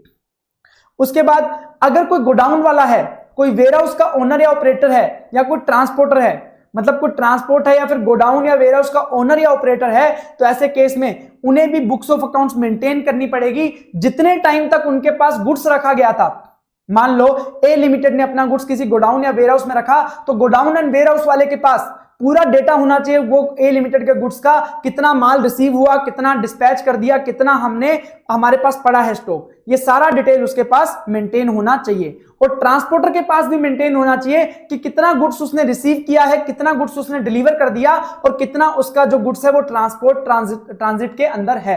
और कंसाइनर और कंसाइनी, जिसने माल भेजा, जिसने माल परचेज किया, दोनों का जीएसटी नंबर भी उसके पास मेंटेन होना चाहिए ट्रांसपोर्टर के पास। अब बोलोगे सर अगर गोडाउन, वेयरहाउस या ट्रांसपोर्टर रजिस्टर्ड नहीं है तो क्या इन्हें डॉक्यूमेंट मेंटेन करने की जरूरत नहीं है? इनको फिर भी डॉक्यूमेंट मेंटेन करने पड़ेंगे, भले ही गोडाउन, ट्रांसपोर्टर या फिर जो वेयरहाउस ऑपरेटर है वो भले ही रजिस्टर्ड ना हो, तो भी इन्हें डॉक्यूमेंट मेंटेन करने पड़ेंगे। डॉक्यूमेंट मेंटेन करने के लिए ये क्या कर सकते हैं, जीएसटी से, जीएसटी डिपार्टमेंट से एक यूनिक एनरोलमेंट नंबर ले सकते हैं, इन्हें एनरोल कर दिया जाएगा, एज ए ट्रांसपोर्टर, ओनर या ऑपरेटर ट्रांसपोर्ट कर दिया जाएगा। इसके बाद कुछ कस्टोडियन या क्लियरिंग फॉरवर्डिंग एजेंट होते हैं। कस्टोडियन या क्लियरिंग फॉरवर्डिंग एजेंट, जैसे मेरे को माल कहीं से छुड़वाना है तो मैंने एजेंट को नियुक्त कर दिया, वो मेरे बिहाफ पे वो माल छुड़वा के ले आएगा। तो उस कस्टोडियन के पास या क्लियरिंग फॉरवर्डिंग एजेंट के पास जितना भी उसने गुड्स हैंडल किया है मेरे बिहाफ पे, वो गुड्स का पूरा डिटेल उसके पास होना चाहिए, और कभी भी अगर डिपार्टमेंट उसे मांगेगा तो उसे प्रोवाइड कराना पड़ेगा। ठीक है, ये तो बात हो गई जो स्पेशल लोगों के लिए, स्पेशल जो डिटेल्स मेंटेन करने के लिए बोला गया है, वो क्या क्या डिटेल्स मेंशन करने पड़ेंगे, ये सारा डिटेल्स हमें यहाँ पे बताया गया है। अब किस तरीके से मेंटेन करने हैं, किस तरीके से मेंटेन करने हैं, तो इन अकाउंट्स एंड रिकॉर्ड्स को आप इलेक्ट्रॉनिक फॉर्म में मेंटेन कर सकते हो, फिजिकल फॉर्म में भी मेंटेन कर सकते हो। बट अगर आप इलेक्ट्रॉनिक मोड में मेंटेन करते हो तो ऐसे केस में वो ऑथेंटिकेटेड होना चाहिए थ्रू डिजिटल सिग्नेचर। तो वो जो डॉक्यूमेंट्स है वो ऑथेंटिकेटेड होने चाहिए थ्रू डिजिटल सिग्नेचर। और कोई भी अगर आप अकाउंट्स एंड रिकॉर्ड्स मेंटेन कर रहे हो तो उसका प्रॉपर बैकअप मेंटेन करना पड़ेगा। कल को अगर कोई कंप्यूटर, हार्ड डिस्क वगैरह, मदरबोर्ड को कुछ हो जाता है तो आपके पास प्रॉपर बैकअप होना चाहिए ताकि आप वापस डिटेल निकाल पाओ। उसके बाद कोई भी रिकॉर्ड्स को इरेज या ओवर रिटर्न नहीं करना है। उसके बाद अगर आप कोई भी डेटा में चेंज करते हो, कोई भी डेटा में एडिट या मॉडिफाई करते हो तो उसका प्रॉपर ऑडिट ट्रेल मेंटेन होना चाहिए, पता होना चाहिए कि कब इसमें क्या क्या मॉडिफाई किया गया है। अब इन अकाउंट्स एंड रिकॉर्ड्स को कितने टाइम के लिए मेंटेन करना है, कितने पीरियड के लिए मेंटेन करता है, क्या जिंदगी भर रखना पड़ेगा? नहीं, यहां पे बोल दिया गया कि जिस फाइनेंशियल ईयर से रिलेटेड वो अकाउंट्स एंड रिकॉर्ड्स हैं, जिस फाइनेंशियल ईयर से रिलेटेड वो अकाउंट्स या रिकॉर्ड्स हैं, उस फाइनेंशियल ईयर की जो एनुअल रिटर्न है उसकी जो ड्यू डेट होती है, एनुअल रिटर्न की जो ड्यू डेट है, उस एनुअल रिटर्न की ड्यू डेट से 72 मंथ्स तक आपको क्या करना पड़ेगा? रिकॉर्ड्स को मेंटेन करना पड़ेगा। लेट्स से अगर कोई फाइनेंशियल ईयर 20-21 के रिकॉर्ड्स हैं, 20-21 के रिकॉर्ड्स हैं, तो फाइनेंशियल ईयर 20-21 के एनुअल रिटर्न की ड्यू डेट क्या होगी? 31 दिसंबर 2021। तो यहां से 6 साल 22, 23, 24, 25, 26, 27, तो 31 दिसंबर 2027 तक आपको क्या करना पड़ेंगे? ये डेटा मेंटेन करना पड़ेगा जो फाइनेंशियल ईयर 20-21 से रिलेटेड है। इसी प्रकार अगर एक और बात बोल दी कि अगर वो रजिस्टर्ड पर्सन किसी अपील में है या प्रोसीडिंग में है या फिर कोई कोर्ट केस चल रहा है, कोई इन्वेस्टिगेशन चल रही है, अपील चल रही है, प्रोसीडिंग चल रही है, कोर्ट केस चल रहा है, तो ऐसे केस में हो सकता है कि आपका अपील प्रोसीडिंग और लंबा चला जाए, 6 साल से भी लंबा चला जाए। तो ऐसे केस में आपको कभी भी उन डॉक्यूमेंट्स की जरूरत पड़ सकती है। तो ऐसे केस में उनके लिए टाइम क्या रखा गया है कि अगर मान लो 20-21 के रिलेटेड, फाइनेंशियल 20-21 के रिलेटेड कोई मान लो मैटर पेंडिंग है कोर्ट में, तो आपको 31 दिसंबर 2027 तक तो रखना ही रखना है। और मान लो अपील आगे चली जाती है और 1 year from disposal of appeal, जब आपकी अपील डिस्पोज ऑफ हो जाएगी, उसका फैसला आ जाएगा, वहां से 1 साल तक आपको क्या करना पड़ेगा? इनको मेंटेन करना पड़ेगा। लेट्स से आपका जो भी मैटर वगैरह पेंडिंग था वो डिस्पोज ऑफ हो गया 31 अक्टूबर 2027 को, तो ऐसे केस में आपको इसके आगे 1 साल तक और 31 अक्टूबर 2028 या फिर 72 महीने जो अपने अकाउंट किए थे 31 दिसंबर 2027, विच एवर इज लेटर 31 अक्टूबर 2028 तक मेरे को क्या करना पड़ेगा? डॉक्यूमेंट मेंटेन करने पड़ेंगे। तो मतलब मेरे को 72 महीने तो मेंटेन करना ही करना है। और अगर आप डिस्पोजल के बाद 1 साल ऐड करने के बाद डिले आता है तो तब तक भी मेरे को डॉक्यूमेंट्स मेंटेन करने पड़ेंगे। ये बात अपने को ध्यान रखनी है, ठीक है। तो अब हमें पता लगा कि क्या क्या अकाउंट्स एंड रिकॉर्ड्स मेंटेन करने हैं, कहां पे मेंटेन करने हैं, कितने टाइम पीरियड के लिए मेंटेन करने हैं और किन लोगों को मेंटेन करने हैं। अब हम बात करेंगे ई वे बिल की। तो ई वे बिल क्या होता है? देखो ई वे बिल क्या होता है, नॉर्मली पहले क्या होता था, जब भी आप कोई माल ट्रांसपोर्ट करवाते थे, तो ट्रांसपोर्टर आपको एक रिसीट देता था। उस रिसीट के ऊपर लिखा होता था कि आपका माल कहां से कहां तक लेके जाया जाएगा, ठीक है, कौन व्यक्ति है जो ये माल को लेके जाएगा, किस ट्रक पे लेके जाएगा, ये होता था वे बिल, इसे बोलते थे वे बिल, ठीक है। मतलब एक तरह से ट्रांसपोर्टर की तरफ से आपको एक रिसीट दी जाती थी जिसे बोलते थे वे बिल, जिसमें पूरा डेटा होता था। तो यहां से गवर्नमेंट को एक आइडिया आया कि भाई लोग कहां से कहां पे माल भेज रहे हैं, हमें पता नहीं लग रहा, गवर्नमेंट को नहीं पता था कहां से कहां पे माल भेजा जा रहा है, गवर्नमेंट के पास रियल टाइम ट्रैकिंग नहीं था। तो ऐसे केस में गवर्नमेंट ने बोला, तो गवर्नमेंट एक कंसेप्ट लेके आई ई वे बिल। तो इसमें बोला गया कि भाई जो भी रजिस्टर्ड पर्सन क्या करेगा, किसी भी गुड्स का मूवमेंट करेगा, गुड्स को एक जगह से दूसरी जगह पे लेके जाएगा, तो गुड्स को मूव करने से पहले उसे क्या करना पड़ेगा, एक ई वे बिल जनरेट करना पड़ेगा। और ई वे बिल जनरेट करने के लिए उसे क्या करना पड़ेगा, गवर्नमेंट डिपार्टमेंट के पोर्टल पे सारा डिटेल देना पड़ेगा कि कौन सा गुड्स है, क्या गुड्स है, कितनी वैल्यू का, कितना टैक्स है और कहां से कहां पे आप इसको लेके जा रहे हो, इसका पूरा डिटेल कहां पे देना पड़ेगा, गवर्नमेंट के पोर्टल पे देना पड़ेगा। तो वहां से क्या जनरेट होगा, एक ई वे बिल जनरेट होगा, तो उसे बोलते हैं ई वे बिल, ठीक है। नॉर्मली क्या होता था, जो डॉक्यूमेंट्स और रिसीट इशू की जाती थी ट्रांसपोर्टर के द्वारा, उसी से गवर्नमेंट को आइडिया आया कि ई वे बिल को जनरेट करवाया जाए। तो ई वे बिल एक इलेक्ट्रॉनिक डॉक्यूमेंट होता है जो जनरेट किया जाता है जीएसटी पोर्टल पे, so that shipment can be tracked by the government, so that जो भी शिपमेंट जा रही है उसको गवर्नमेंट ट्रैक कर सके कि भाई कहां से कहां पे गुड्स जा रहा है। अब जो ई वे बिल जनरेट किया जाएगा वो किस फॉर्मेट में जनरेट किया जाएगा, वो जनरेट किया जाएगा जीएसटी EWB 01 नाम के फॉर्मेट में। तो जो भी ई वे बिल होगा वो GST EWB 01 फॉर्मेट में होगा और ई वे बिल का एक अलग से वेबसाइट होता है, वहां पे जनरेट किया जाएगा। अब सबसे पहले क्वेश्चन आता है कि बस ई वे बिल को जनरेट कब करना है, कब कब हमें ई वे बिल को जनरेट करना पड़ेगा।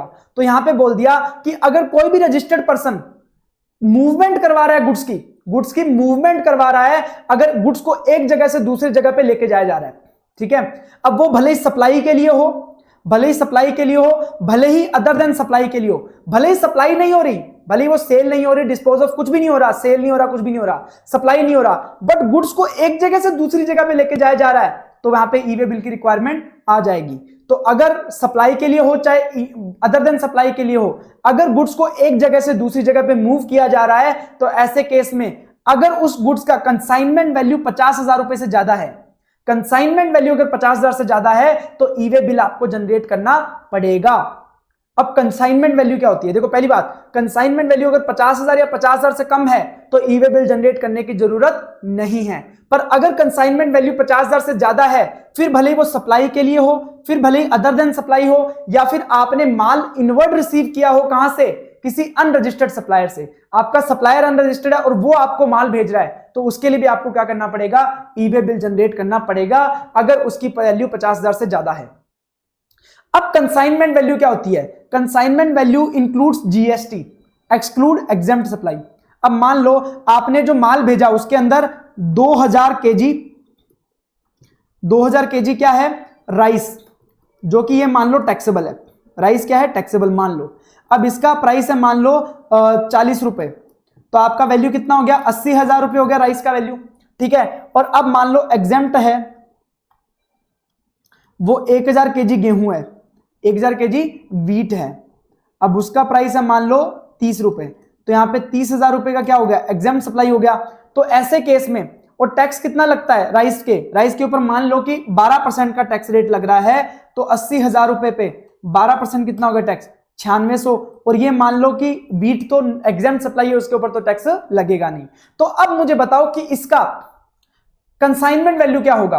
तो देखो एग्जेम्प्ट सप्लाई को हम कंसाइनमेंट वैल्यू में इंक्लूड नहीं करेंगे, तो क्या बचा, 80,000 रुपए का राइस और उसके ऊपर टैक्स 9,600, तो 89,600 हो गया, जो कि 50,000 रुपए से ज्यादा है, तो आपको ई वे बिल बनाना पड़ेगा, ठीक है। अब ध्यान रखना, अगर टैक्सेस को भी इंक्लूड करके वो 50,000 से कम आ रहा है और एग्जेम्प्ट सप्लाई को तो एक्सक्लूड करना है, एग्जेम्प्ट सप्लाई के अलावा जो टैक्सेबल सप्लाई है उसमें टैक्सेस को भी इंक्लूड करके अगर आपका कंसाइनमेंट वैल्यू 50,000 रुपए से ज्यादा आ रहा है, तो आपको ई वे बिल जनरेट करना पड़ेगा। और कब जनरेट करना पड़ेगा, आप इससे पहले कि आप मूवमेंट स्टार्ट करो, आप गुड्स को आपके गोडाउन से निकालो, उससे पहले क्या करना पड़ेगा, ई वे बिल जनरेट करना पड़ेगा। मतलब गुड्स का मूवमेंट स्टार्ट होने से पहले आपको ई वे बिल जनरेट करना होता है।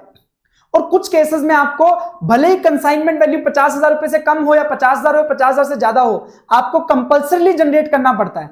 कुछ केसेस में आपको ई वे बिल कंपल्सरी जनरेट करना पड़ता है irrespective of the consignment value, फिर आपका कंसाइनमेंट वैल्यू कितना भी हो। वो कौन से केसेस हैं, अगर किसी प्रिंसिपल ने गुड्स भेजा है जॉब वर्कर को, किसी प्रिंसिपल ने जॉब वर्कर को एक स्टेट से दूसरे स्टेट में क्या भेजा है, गुड्स भेजा है, तो मतलब इंटर स्टेट जो ट्रांसफर हो रहा है गुड्स का प्रिंसिपल के द्वारा जॉब वर्कर को, तो ऐसे केस में क्या हो जाएगा, ई वे बिल मैंडेटरी हो जाएगा।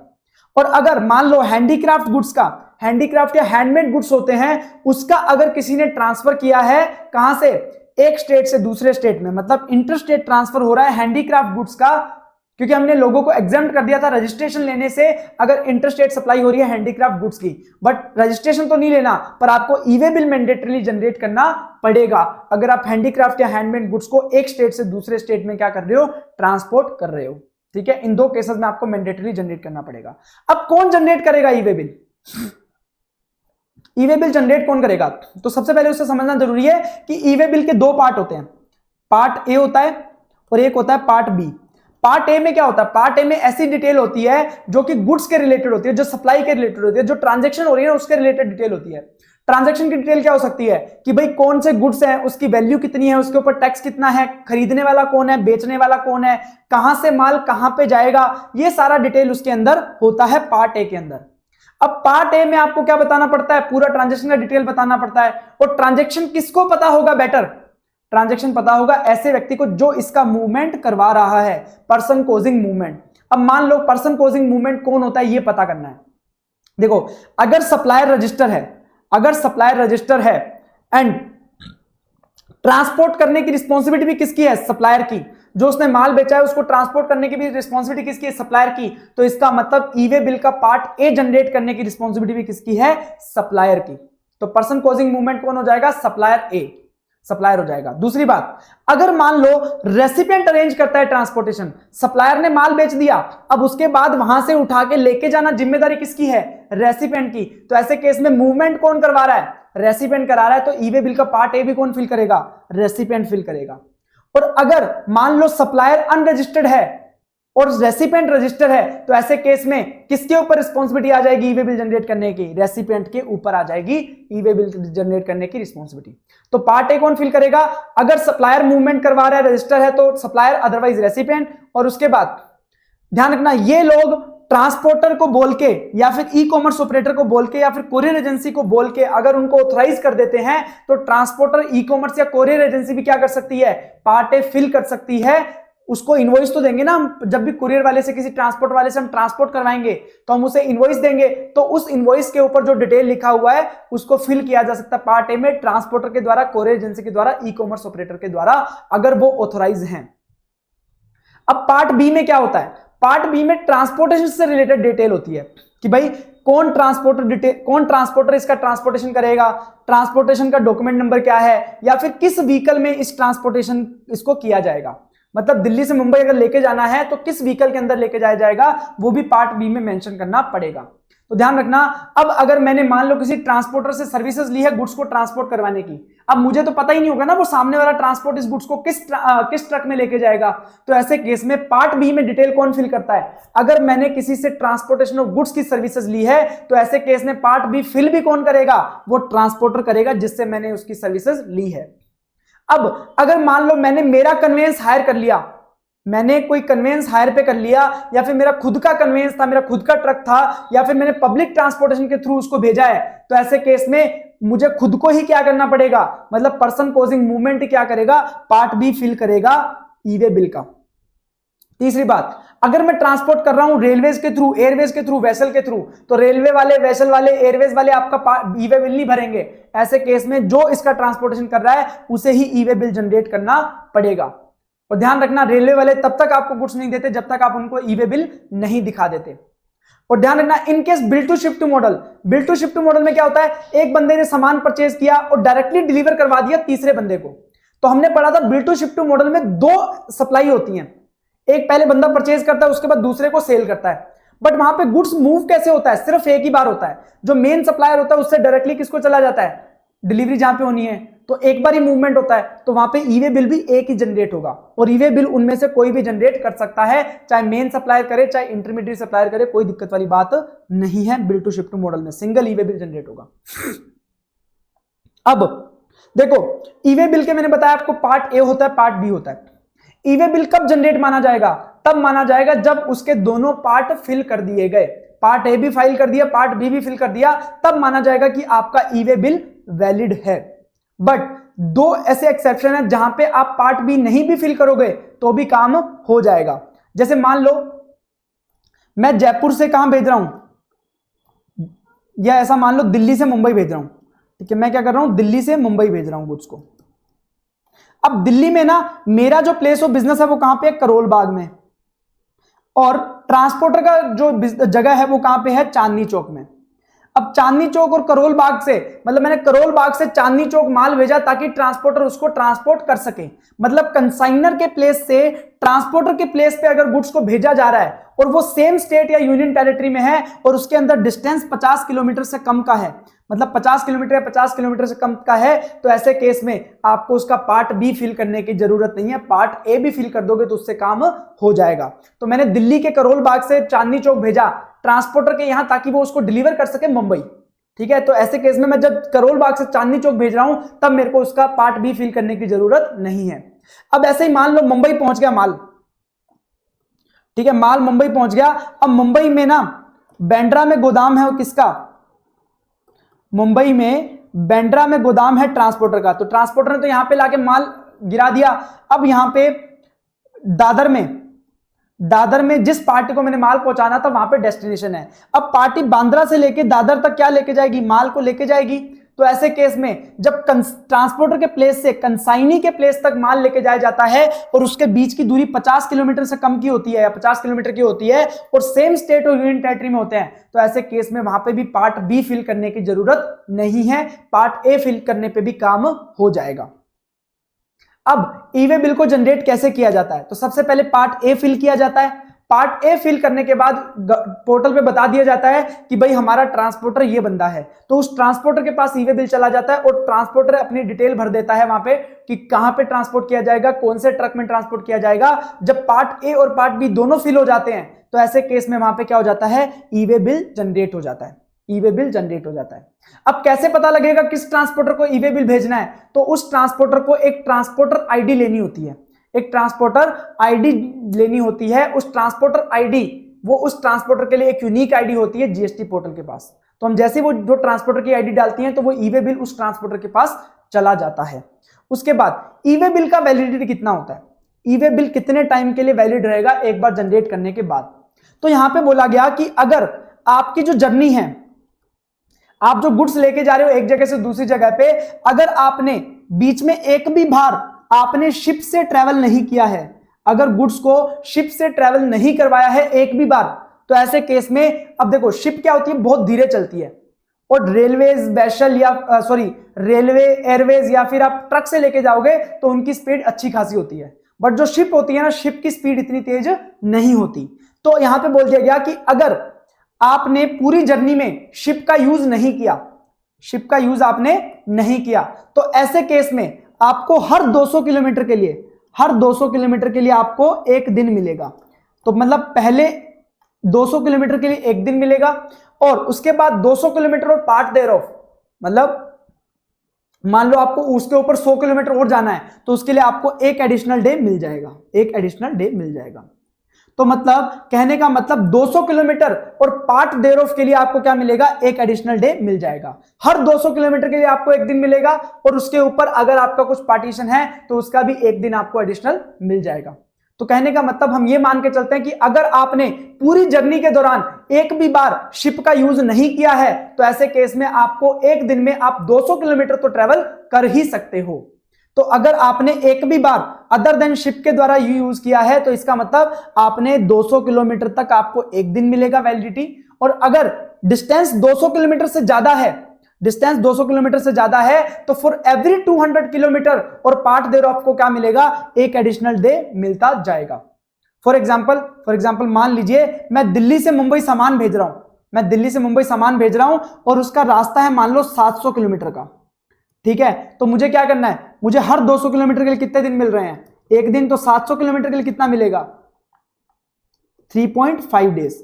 और पार्ट देयर ऑफ का क्या मिल जाता है, पूरा दिन मिल जाता है। तो 3.5 डेज की जगह क्या मिल जाएंगे, 4 डेज मुझे क्या मिल जाएंगे, यहां पे वैलिडिटी मिल जाएगा। बट हां, अगर मैंने उसमें एक भी बार मैंने शिप का यूज कर लिया, अगर मैंने पूरी जर्नी के दौरान, मान लो मैं अगर पूरी जर्नी के दौरान अगर एक भी बार मान लो 10 किलोमीटर के लिए मैंने शिप का यूज कर लिया, तो फिर मेरे को क्या मिलेगा, फिर मेरे को क्या बोलता है, फिर बोलता है कि आपको हर 20 किलोमीटर के लिए एक दिन मिलेगा। क्योंकि हम मानते हैं कि भाई शिप बहुत धीरे चलती है और हम मानते हैं कि अगर शिप के से आप ट्रेवल कर रहे हो तो आप एक दिन में 20 किलोमीटर ट्रेवल कर पाओगे। तो अगर आपने पूरी जर्नी के दौरान अगर एक भी बार शिप का यूज किया तो ऐसे केस में आपको हर 20 किलोमीटर के लिए कितना मिलेगा, एक दिन मिलेगा। और 20 किलोमीटर पार्ट देयर ऑफ उससे एक्स्ट्रा हो जाएगा तो आपको एक एडिशनल डे मिलता जाएगा हर 20 किलोमीटर के लिए। तो कहने का मतलब अगर शिप एक भी बार यूज नहीं की तो 200 किलोमीटर के लिए एक दिन, और अगर शिप यूज कर ली तो 20 किलोमीटर के लिए एक दिन। तो अगर मान लो मैं दिल्ली से मुंबई भेजता हूं, दिल्ली से मुंबई इम्प्रैक्टिकल हो जाएगा। अगर मुंबई से मान लो गोवा भेजता हूं, ठीक है, मुंबई से गोवा भेजा मैंने और जो डिस्टेंस था, ये मान लीजिए मुंबई से गोवा भेजा मैंने और डिस्टेंस मान लीजिए, मैं आपको एक वैसे एग्जांपल दे रहा हूं, ये मान लीजिए 70 किलोमीटर है। आइडियली बहुत दूर है, इतना कम डिस्टेंस नहीं है, पर मैं मान के चल रहा हूं कि अगर मान लो 70 किलोमीटर का डिस्टेंस है तो मेरे को हर 20 किलोमीटर के लिए क्या मिल रहा है, या 70 नहीं, मान लो 110 किलोमीटर है, मान लो डिस्टेंस 110 किलोमीटर है, हर 20 किलोमीटर के लिए क्या मिल रहा है, मेरे को एक दिन मिल रहा है। तो 110 दिन के लिए कितना हो जाएगा, 5.5 डेज। और 5.5 डेज को फुल में करूंगा तो 6 डेज का मेरे को क्या मिल जाएगा, वैलिडिटी मिल जाएगा। तो 6 डेज का मेरे को वैलिडिटी मिल जाएगा हर 20 किलोमीटर के लिए एक दिन। पर ये जो दिन आपकी वैलिडिटी है वो कहां से काउंट होगा, वो कहां से काउंट होगा, तो लेट्स से कहां से काउंट होगा, इसके लिए हमें देखना पड़ेगा रिलेवेंट डेट। जिस दिन आपने ई वे बिल जनरेट किया, जिस दिन आपने ई वे बिल जनरेट किया, आपने पार्ट बी फिल के ई वे बिल आपका पूरा जनरेट हो गया, उस ई वे बिल के जनरेशन की रात को 12 बजे आपका टाइम स्टार्ट हो जाएगा।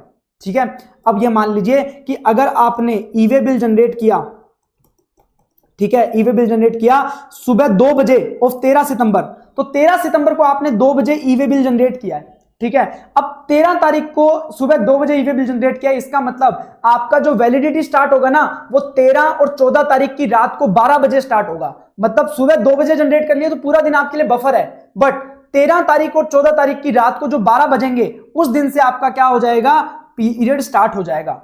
अब मान लीजिए आपकी जर्नी थी 500 किलोमीटर की और आपने शिप का यूज नहीं किया, आपने शिप का यूज नहीं किया, तो इसका मतलब हर 200 किलोमीटर के लिए क्या मिलेगा, एक दिन मिलेगा। तो 500 किलोमीटर के लिए कितना मिलेगा, 2.5 डेज विच इज 3 डेज, तो 3 दिन आपको मिल जाएंगे। अब 3 दिन कहां से काउंट होंगे, 13 और 14 तारीख की रात को 12 बजे से वैलिडिटी स्टार्ट होगा, तो 14, 15, 15, 16, 16, 17, तो 16, 17 की रात को 12 बजे आपका ये वैलिडिटी समाप्त हो जाएगा। तो कहने का मतलब सिंपल है कि कहां से वैलिडिटी स्टार्ट होगा, जिस दिन आप उस ई वे बिल को जनरेट करोगे उस दिन की रात को 12 बजे उसकी वैलिडिटी स्टार्ट होगी, उससे पहले स्टार्ट नहीं होगी। अब मान लो रात को इसने 12:04 पे भी अगर जनरेट किया होता तो भी हमें फर्क नहीं पड़ता, हम उस दिन की रात को ही वैलिडिटी स्टार्ट करेंगे। पर हां, अगर इसने 11:58 पे कर दिया होता, 12 तारीख की 11:58 पे, तो 12-13 तारीख की रात को 12 बजे ही टाइम आपका स्टार्ट हो जाता। ठीक है, तो ये सिंपल बात करी गई है। तो वैलिडिटी पता लग गई कितने टाइम तक वैलिड रहेगा। अब हम क्या इसे एक्सटेंड कर सकते हैं, तो इस ई वे बिल को एक्सटेंड नहीं किया जा सकता नॉर्मल केसेस में, बट क्या होता है कि रास्ते में मान लो स्ट्राइक हो गई, बाढ़ आ गई, कुछ भी ऐसा कोई रीजन हो सकता है जिसकी वजह से एक्सेप्शनल सर्कमस्टांस हो सकते हैं जिसमें आप डिले हो सकते हो, तो ऐसे केस में आप जीएसटी पोर्टल पे रीजन बता के आप उसका एक्सटेंशन मांग सकते हो। पर कितने टाइम में, जो उसकी वैलिडिटी समाप्त हो रही है उसके 8 घंटे के अंदर अंदर आपको एक्सटेंशन मांगना पड़ेगा। क्या ई वे बिल को कैंसिल किया जा सकता है, ई वे बिल को कैंसिल किया जा सकता है, बट 24 घंटे के अंदर अंदर, जनरेट करने के 24 घंटे के अंदर अंदर कैंसिल करना पड़ेगा। और दूसरी बात, एक बार वेरीफाई हो गया रास्ते में जर्नी के दौरान तो फिर इसको कैंसिल नहीं किया जा सकता। ठीक है, पर ई वे बिल को एडिट और मॉडिफाई नहीं किया जा सकता। एक बार जनरेट हो गया उसमें कोई भी चेंज नहीं होगा, उसको कैंसिल कर सकते हो 24 घंटे के अंदर अंदर। तो कई बार क्या होता है, रास्ते में मान लो गाड़ी खराब हो गई, तो गाड़ी चेंज करी हमने, तो हमने जब ई वे बिल का पार्ट बी भरा था तो उसमें हमने गाड़ी का नंबर भी डाला था। अब गाड़ी ही चेंज हो गई तो क्या ई वे बिल को भी वापस चेंज करना पड़ेगा, तो ई वे बिल में आपको क्या करना पड़ेगा, उस गाड़ी का नंबर अपडेट करना पड़ेगा। अगर आपने गुड्स को किसी एक गाड़ी से निकाल के दूसरी गाड़ी में डाल दिया during the time of journey, तो आप उसका क्या कर सकते हो, गाड़ी नंबर चेंज कर सकते हो पार्ट बी में ई वे बिल में, और वो कितनी भी बार चेंज कर सकते हो, उसमें कोई भी आपको रेस्ट्रिक्शन नहीं है। जितनी बार आप गाड़ी चेंज करोगे उतनी बार चेंज कर सकते हो। पर ध्यान रखना, जब भी आपकी गाड़ी पकड़े कोई प्रॉपर ऑफिसर, तो उसके ई वे बिल में जो नंबर है गाड़ी का और जिस गाड़ी में वो जा रहे हैं गुड्स, तो वो दोनों क्या होने चाहिए, मैच होने चाहिए। ठीक है, तो अगर आप ट्रांसफर भी कर सकते हो, एक्सटेंड भी कर सकते हो, कैंसिल भी कर सकते हो, बट उसको एडिट या मॉडिफाई नहीं किया जा सकता। और बातें कुछ और स्पेसिफिक बात कि देखो, ई वे बिल हमेशा इनवॉइस स्पेसिफिक होता है। अब मान लो मैंने राजस्थान से दिल्ली सामान भेजना है, ठीक है, मैंने 2 सामान भेजे, उसके 2 अलग अलग इनवॉइस बनाए, इनवॉइस 1 बनाया, इनवॉइस 2 बनाया। अब एक इनवॉइस का वैल्यू था 80,000 रुपए, दूसरे इनवॉइस का वैल्यू था 60,000 रुपए। एक ही जगह से दूसरी जगह पे सेम टाइम पे सेम ट्रक से सेम ट्रांसपोर्टर के द्वारा जा रहे हैं, तो क्या मैं इसका एक ई वे बिल जनरेट कर सकता हूं? बिल्कुल नहीं, क्योंकि 2 अगर अलग अलग इनवॉइस हैं तो 2 अलग अलग इनवॉइसेस के लिए 2 आपको अलग अलग ई वे बिल जनरेट करने पड़ेंगे, क्योंकि ई वे बिल हमेशा इनवॉइस स्पेसिफिक होता है। आप 2 या 2 से ज्यादा इनवॉइसेस को क्लब नहीं कर सकते to generate e way bill. हर इनवॉइस के लिए एक अलग ई वे बिल जनरेट करना पड़ेगा, भले ही आपका व्हीकल, ट्रांसपोर्टर, सप्लायर, रेसिपिएंट सब सेम हो, कोई फर्क नहीं पड़ता, आपको सेपरेट इनवॉइस के लिए सेपरेट ई वे बिल ही जनरेट करना पड़ेगा। ठीक है, और कुछ बातें अब हम बात करेंगे कि किन किन केसेस में आपको ई वे बिल जनरेट करने की जरूरत ही नहीं पड़ती। ऐसे कौन कौन से केसेस हैं जहां पे आपको ई वे बिल जनरेट ही नहीं करना पड़ता। तो उसके लिए देखो, अगर आप कुछ ऐसे गुड्स की ट्रांसपोर्ट कर रहे हो, जैसे liquefied natural gas LNG, kerosene oil for public distribution system, जो आपको ये होता है ना कि बीपीएल वगैरह के कार्ड पे आपको कैरोसिन ऑयल वगैरह मिलता है, तो अगर वो ऑयल को डिस्ट्रीब्यूशन करने के लिए, पब्लिक में डिस्ट्रीब्यूट करने के लिए ट्रांसपोर्ट किया जा रहा है, तो ऐसे केस में उसके ऊपर भी ई वे बिल जनरेट करने की जरूरत नहीं है। जो पोस्टल डिपार्टमेंट, जो इंडियन पोस्ट वाले जो पोस्टल बैगेज होते हैं ना, इनके पास जो भी पोस्ट हमने भेजी है इंडियन पोस्ट के द्वारा, उसके ऊपर भी ई वे बिल जनरेट नहीं किया जाता। कोई भी प्रीशियस स्टोन है या फिर कोई हीरे मोती, semi precious pearls, precious stone, या फिर ज्वेलरी है, गोल्ड की ज्वेलरी हो, सिल्वर की हो, except imitation jewellery. Imitation jewellery क्या होती है? अगर कोई मान लो नकली ज्वेलरी है, उसको छोड़ के अगर कोई ज्वेलरी, हीरे मोती या फिर करेंसी है, अगर इनका ट्रांसपोर्ट हो रहा है तो इसके ऊपर ई वे बिल जनरेट नहीं किया जाता। क्यों नहीं किया जाता? क्योंकि भाई ज्वेलरी है, हीरे मोती है, करेंसी है, महंगी चीजें हैं, अगर कहीं से डेटा लीक हो गया तो भाई इसके ऊपर खतरा हो जाएगा, तो ऐसे केस में इसके ऊपर ई वे बिल जनरेट नहीं किया जाता। जो पर्सनल और हाउस होल्ड इफेक्ट है, अगर यूज्ड है, अगर मैंने कोई घर चेंज किया, मेरा जो यूज किया वो सामान मैं एक घर से दूसरे घर में शिफ्ट कर रहा हूं, तो मेरे को ई वे बिल जनरेट करने की जरूरत नहीं है। कोई कोरल वर्क अनवर्कड है तो उसके ऊपर भी ई वे बिल जनरेट करने की जरूरत नहीं है। उसके बाद अगर आप सामान को ट्रांसपोर्ट कर रहे हो कोई नॉन मोटराइज व्हीकल में, घोड़ा गाड़ी, बैलगाड़ी में, तो आपको ई वे बिल जनरेट करने की जरूरत नहीं है, क्योंकि उस गाड़ी में मोटर नहीं है। अगर कोई बिना मोटर की गाड़ी है उसके थ्रू ट्रांसपोर्ट कर रहे हो तो आपको ई वे बिल जनरेट करने की जरूरत नहीं है। अगर कोई आप ऐसा गुड्स ट्रांसपोर्ट कर रहे हो जो कि एग्जेम्प्ट है जीएसटी में, तो भी आपको ई वे बिल जनरेट करने की जरूरत नहीं है। कोई ऐसा goods, alcoholic liquor for human consumption और 5 पेट्रोलियम प्रोडक्ट जो जीएसटी के स्कोप में ही नहीं आते, पेट्रोलियम क्रूड, डीजल, ये आपका पेट्रोल हो गया, aviation turbine fuel, natural gas, तो ये 5 प्रोडक्ट और alcoholic liquor for human consumption, अगर इसका भी आप क्या कर रहे हो, मूवमेंट कर रहे हो, तो आपको ई वे बिल जनरेट करने की जरूरत नहीं है, क्योंकि ये जीएसटी के अंदर ही नहीं आते। और अगर आपको ऐसे गुड्स का ट्रांसपोर्ट कर रहे हो जो कि सप्लाई ही नहीं है अंडर शेड्यूल 3, शेड्यूल 3 में अगर कोई गुड्स सप्लाई ही नहीं है, तो ऐसे केस में उसको भी ई वे बिल की रिक्वायरमेंट नहीं है। उसके बाद अगर आपने गुड्स ट्रांसपोर्ट किया है नेपाल से या फिर नेपाल की तरफ आपने ट्रांसपोर्ट किया, नेपाल भूटान की तरफ, तो उसके ऊपर भी ई वे बिल जनरेट करने की जरूरत नहीं है। अगर आपने कोई डिफेंस मिनिस्ट्री गुड्स का मूवमेंट करवा रही है, कोई जो रक्षा विभाग है वो अपने जैसे मान लो तोपें वगैरह इधर उधर आर्मी लेके जा रही है, तो उसके ऊपर भी ई वे बिल की जरूरत नहीं है। अगर कोई सेंट्रल गवर्नमेंट, स्टेट गवर्नमेंट या लोकल अथॉरिटी ट्रांसपोर्ट कर रही है गुड्स का थ्रू रेलवेज, रेलवेज के थ्रू ट्रांसपोर्ट करवा रही है गुड्स, कौन? Central government, state government, local authority, तो उन्हें भी ई वे बिल जनरेट करने की जरूरत नहीं है। एम्प्टी कार्गो कंटेनर, खाली जो कार्गो के डब्बे होते हैं ना, खाली जिनके अंदर सामान भरा जाता है, अगर वो खाली कंटेनर को आप ट्रांसपोर्ट कर रहे हो तो उसके ऊपर ई वे बिल की जरूरत नहीं है। कोई खाली सिलेंडर होते हैं जिनके ऊपर एलपीजी वगैरह होती है, एलएनजी वगैरह होती है, तो ऐसे सिलेंडर्स को भी, एम्प्टी सिलेंडर को अगर ट्रांसपोर्ट किया जा रहा है तो उसके ऊपर भी जनरेट करने की जरूरत नहीं है ई वे बिल।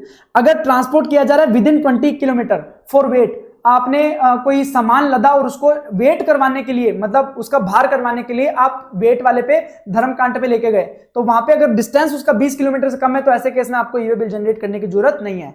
और अगर आप गुड्स ट्रांसपोर्ट कर रहे हो कस्टम पोर्ट से, कस्टम पोर्ट एयरपोर्ट से ICD CFS, inland container depot और कस्टम फ्रेट स्टेशन तक, या inland container depot custom freight station से पोर्ट एयरपोर्ट या कस्टम स्टेशन तक, तो ऐसे केस में आपको उसके लिए ई वे बिल जनरेट करने की जरूरत नहीं है।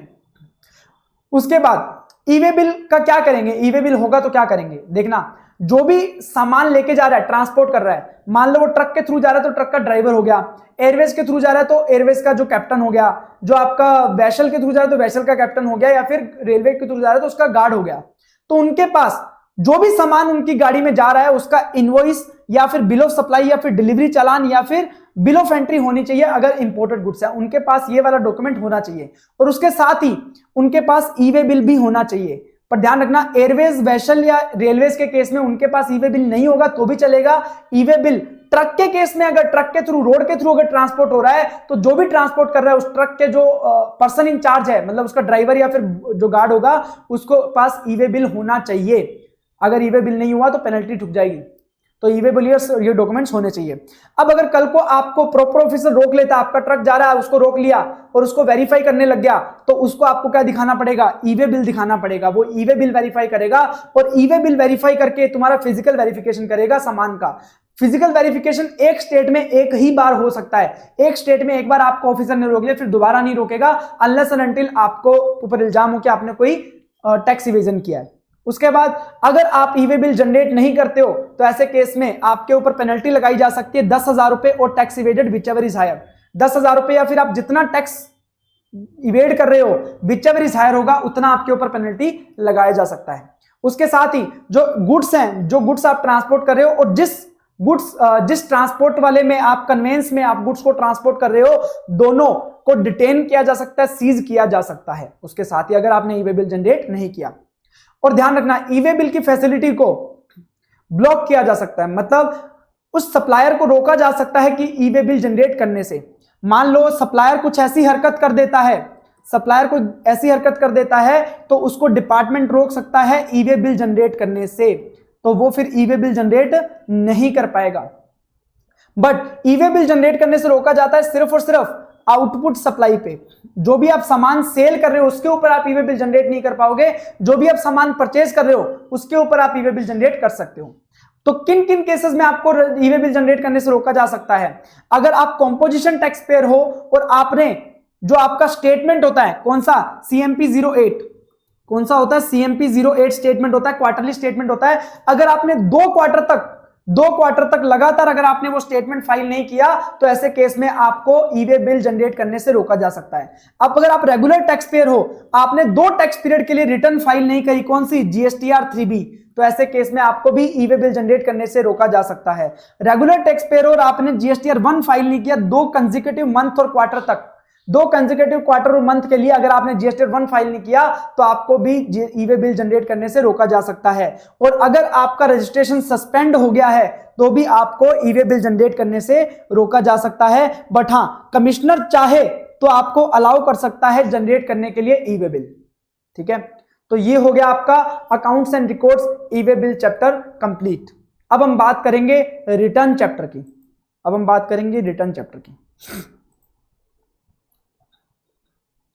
ठीक है, रिटर्न चैप्टर पे आ जाइए।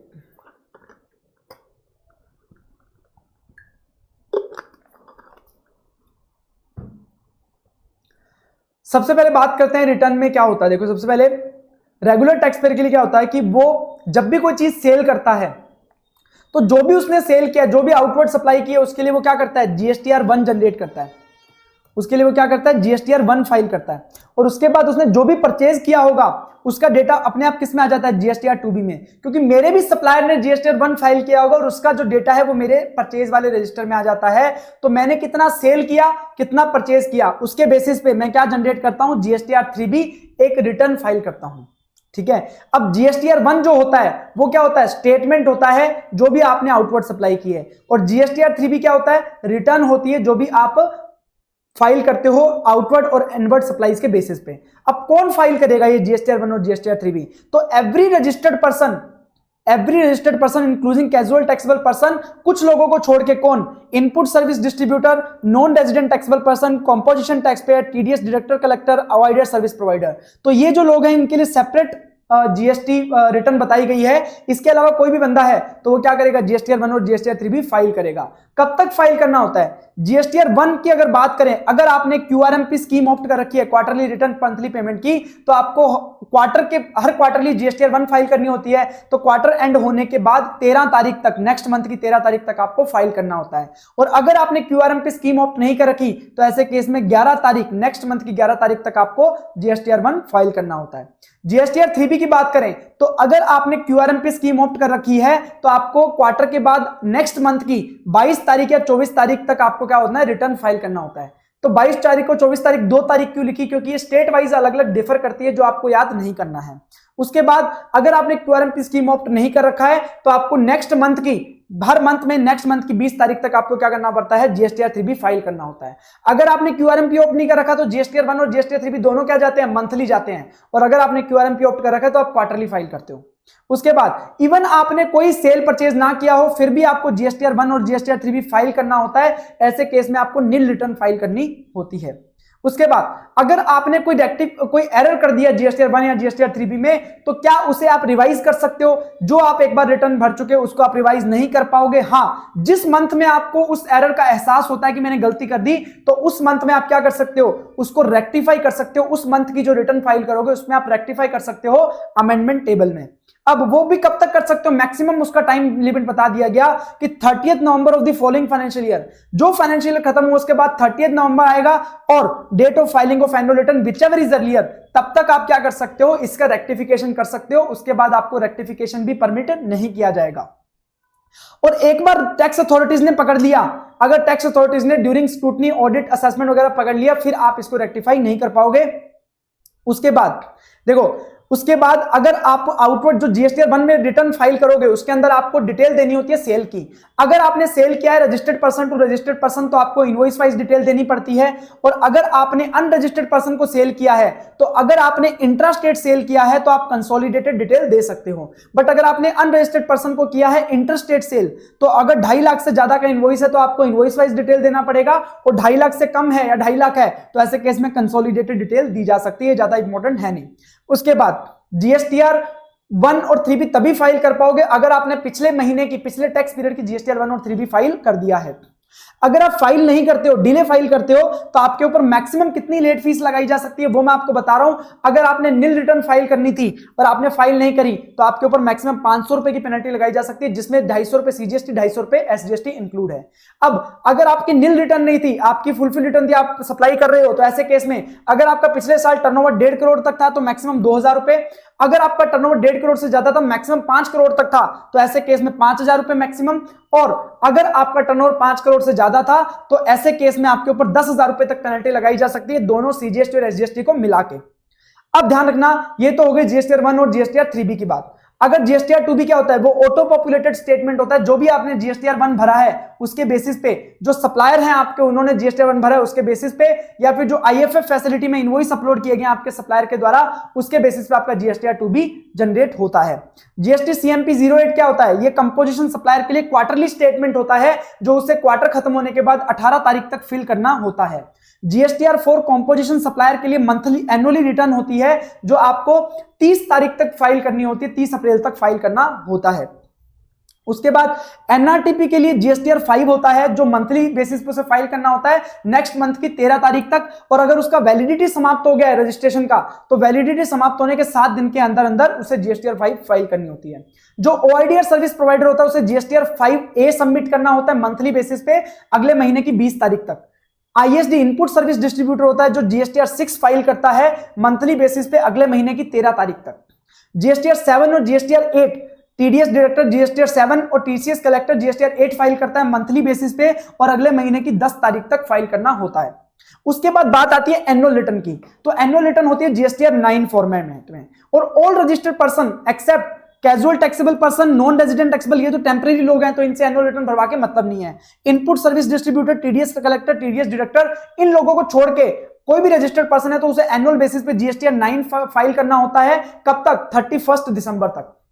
उसके बाद 9A है तो कंपोजिशन सप्लायर फाइल करेगा एनुअल बेसिस पे, और 9C क्या होता है, एक सेल्फ सर्टिफाइड रिकंसिलिएशन स्टेटमेंट होता है, वो उन्हें फाइल करना होता है रजिस्टर्ड पर्सन जिनका एग्रीगेट टर्नओवर 5 करोड़ से ऊपर जा रहा है। But CTP, NRPP, TDS, TCS collector और आईएसडी को ये फाइल नहीं करना होता है एनुअल बेसिस पे, और 31 December of succeeding financial year तक आपको ये फाइल करना होता है। मान लो फाइनेंशियल ईयर 20-21 की बात करें तो 31 दिसंबर 2021 तक आपको क्या करना होता है, ये फाइल करना होता है। बट हाँ, अगर किसी की बुक्स ऑफ अकाउंट्स कैग के द्वारा ऑडिट की जा रही हैं तो उसे जीएसटीआर 9, 9A और 9C फाइल करने की जरूरत नहीं है। उसके बाद फर्स्ट रिटर्न क्या होती है, तो आपका जो, अगर मान लो आपने 30 दिन के अंदर अप्लाई कर दिया रजिस्ट्रेशन ग्रांट, मतलब रजिस्ट्रेशन की जो लायबल हुए थे उसके 30 दिन के अंदर आपने अप्लाई कर दिया, तो आपको जिस दिन से रजिस्ट्रेशन मिला है, इफेक्टिव डेट ऑफ रजिस्ट्रेशन से लेके date of grant of registration तक आपने जो भी सप्लाई करी है उसकी आप रिटर्न फाइल करोगे। आपको ग्रांट ऑफ रजिस्ट्रेशन के 1 महीने के अंदर अंदर आपको फर्स्ट रिटर्न फाइल करनी है। ये जस्ट लाइक रिवाइज्ड इनवॉइस की तरह एक कंसेप्ट है। फाइनल रिटर्न क्या है, अगर आपका रजिस्ट्रेशन कैंसिल हो जाता है तो आपके रजिस्ट्रेशन कैंसिल होने पे या फिर order of cancellation whichever is later, तो कैंसिलेशन होने के बाद 3 महीने के अंदर अंदर आपको क्या करना पड़ता है, फाइनल रिटर्न भरनी पड़ती है जो जीएसटीआर 10 फॉर्मेट में होती है। अब बात करेंगे quarterly return monthly payment scheme की। तो क्या होता था, पहले हर जो टैक्स पेयर था उसको मंथली क्या करना पड़ता था, रिटर्न फाइल करना पड़ता था, जीएसटीआर 1B, जीएसटीआर 3B भी। तो मतलब उन्हें 12 जीएसटीआर 1, 12 जीएसटीआर 3 भी फाइल करने पड़ते थे पूरे साल के अंदर। अब क्या किया गया, तो छोटे जो टैक्स पेयर थे उनके लिए बहुत डिफिकल्ट सा काम था, क्योंकि हर महीने उनको 2-2 रिटर्न फाइल करने पड़ते थे। तो अब उन्हें बोल दिया गया कि आप ऐसा मत करो कि आप क्वार्टरली रिटर्न फाइल कर सकते हो, तो आपको मंथली फाइल करने की जरूरत नहीं है। अब 4 जीएसटीआर 1 और 4 जीएसटीआर 3 भी फाइल करनी पड़ेंगी, तो इजी कर दिया। बट आपको पेमेंट मंथली करना पड़ेगा टैक्स का। अब कैसे होगा वो देखेंगे। अब किनको अलाउ किया गया, सबसे पहले कौन लोग इस स्कीम को ऑप्ट कर सकते हैं। पहली बात, tax payer having aggregate turnover up to 5 crore. अगर उनका पिछले फाइनेंशियल ईयर में टर्नओवर 5 करोड़ तक था तभी ये स्कीम को ऑप्ट कर सकते हैं। और अगर इन्होंने ऑप्ट कर लिया और इस साल इनका टर्नओवर 5 करोड़ से ऊपर चला गया, तो जिस दिन 5 करोड़ से ऊपर चला गया उसके नेक्स्ट क्वार्टर, उसका जो नेक्स्ट क्वार्टर होगा वहां से इनके लिए क्यूआरएमपी स्कीम नहीं बचेगी, तब तक उसके बाद आप वो क्यूआरएमपी स्कीम यूज नहीं कर सकते। और क्यूआरएमपी स्कीम बाय डिफॉल्ट नहीं होती है, इसको ऑप्ट करना पड़ता है, जो चाहे ऑप्ट कर सकता है अगर उनका 5 करोड़ तक टर्नओवर है। और दूसरी बात, अगर आप क्यूआरएमपी स्कीम ऑप्ट करना चाहते हो तो आपकी पुरानी जितनी भी रिटर्न्स है वो सारी फिल होनी चाहिए। अगर आप उसमें डिफॉल्टेड हो तो फिर आपको क्यूआरएमपी स्कीम नहीं मिलेगा। आईएफएफ फैसिलिटी भी प्रोवाइड की गई है क्यूआरएमपी स्कीम के साथ। क्यों प्रोवाइड की गई उसका रीजन समझते हैं। देखिए पहले क्या होता था, अगर मंथली रिटर्न फाइल करेगा कोई व्यक्ति, तो मंथली अगर उसने जीएसटीआर 1 फाइल किया तो जीएसटीआर 1 में जो उसने डेटा अपलोड किया उसके बेसिस पे जो खरीदार है उसके जीएसटीआर 2B में रिफ्लेक्ट हो गया इनवॉइस और उसके बेसिस पे इनपुट टैक्स क्रेडिट ले सकता था। बट अब सप्लायर क्या कर रहा है, क्वार्टरली जीएसटीआर 1 फाइल कर रहा है। तो अगर किसी ने अप्रैल मंथ में परचेज किया होगा तो उसे क्रेडिट कब मिलेगा, जुलाई मंथ में, क्योंकि जून मंथ तक वो अप्रैल से लेकर जून तक का पूरा क्वार्टर है, उसकी रिटर्न कब फाइल करेगा, जीएसटीआर 1 कब फाइल करेगा, जुलाई में, और वो जीएसटीआर में कब ले पाएगा, जुलाई में ले पाएगा उसका क्रेडिट। तो यहां पे उस चीज को रोकने के लिए कि भाई मंथली रिटर्न, क्योंकि आप मंथली जीएसटीआर 1 फाइल करें उसकी वजह से क्रेडिट लेने में कोई दिक्कत ना आए खरीदार को, तो यहां पे इनवॉइस फर्निशिंग फैसिलिटी प्रोवाइड की गई। तो यहां पे बोला गया कि भले आप मंथली रिटर्न फाइल कर रहे हो, जीएसटीआर 1 मंथली फाइल कर रहे हो, बट आपने जो सेल किया है ड्यूरिंग दी फर्स्ट मंथ और second month of the quarter, third month में तो आप रिटर्न फाइल कर ही दोगे, तो फर्स्ट मंथ और सेकंड मंथ में जो आपने सेल किया है उसके जो इनवॉइसेस हैं उसका डिटेल आप इनवॉइस फर्निशिंग फैसिलिटी में अपलोड कर सकते हो, जस्ट लाइक जीएसटीआर 1। तो जैसे ही आप इनवॉइस फर्निशिंग फैसिलिटी में इनवॉइस को अपलोड करोगे तो सामने वाले व्यक्ति को उसका जीएसटीआर 2B में क्रेडिट मिल जाएगा। बट आप कब तक करोगे ये, अगले महीने की 13 तारीख तक। अगर मान लो अप्रैल के रिलेटेड कोई इनवॉइस है तो उसको 13 मार्च तक आप अपलोड कर सकते हो। बट मैक्सिमम कितना, 50 लाख रुपए पर मंथ, 50 लाख रुपए पर मंथ से ज्यादा आप इनवॉइसेस अपलोड नहीं कर सकते इनवॉइस फर्निशिंग फैसिलिटी के थ्रू।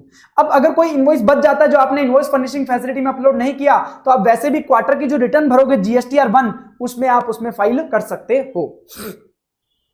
अब आपने बोला कि रिटर्न क्वार्टरली फाइल करेंगे बट मंथली टैक्स पे करना पड़ेगा, तो मंथली टैक्स कब पे करना पड़ेगा, तो पहले जो 2 मंथ होंगे क्वार्टर के, जैसे अगर जून से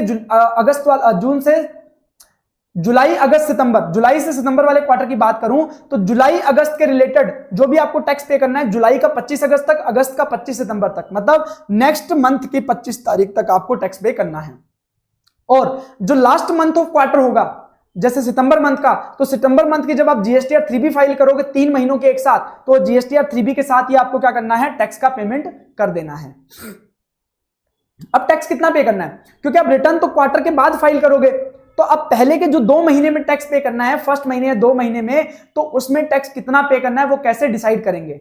तो यहां पे गवर्नमेंट ने 2 तरीके बताए, या तो आप सेल्फ असेसमेंट मेथड से पे कर दीजिए, तो टैक्स पेयर को बोला कि आप डिसाइड कर लो आपने कितना सेल किया है मंथ में और कितना परचेज किया, उसके बेसिस पे आप क्या करो, टैक्स पे कर दो।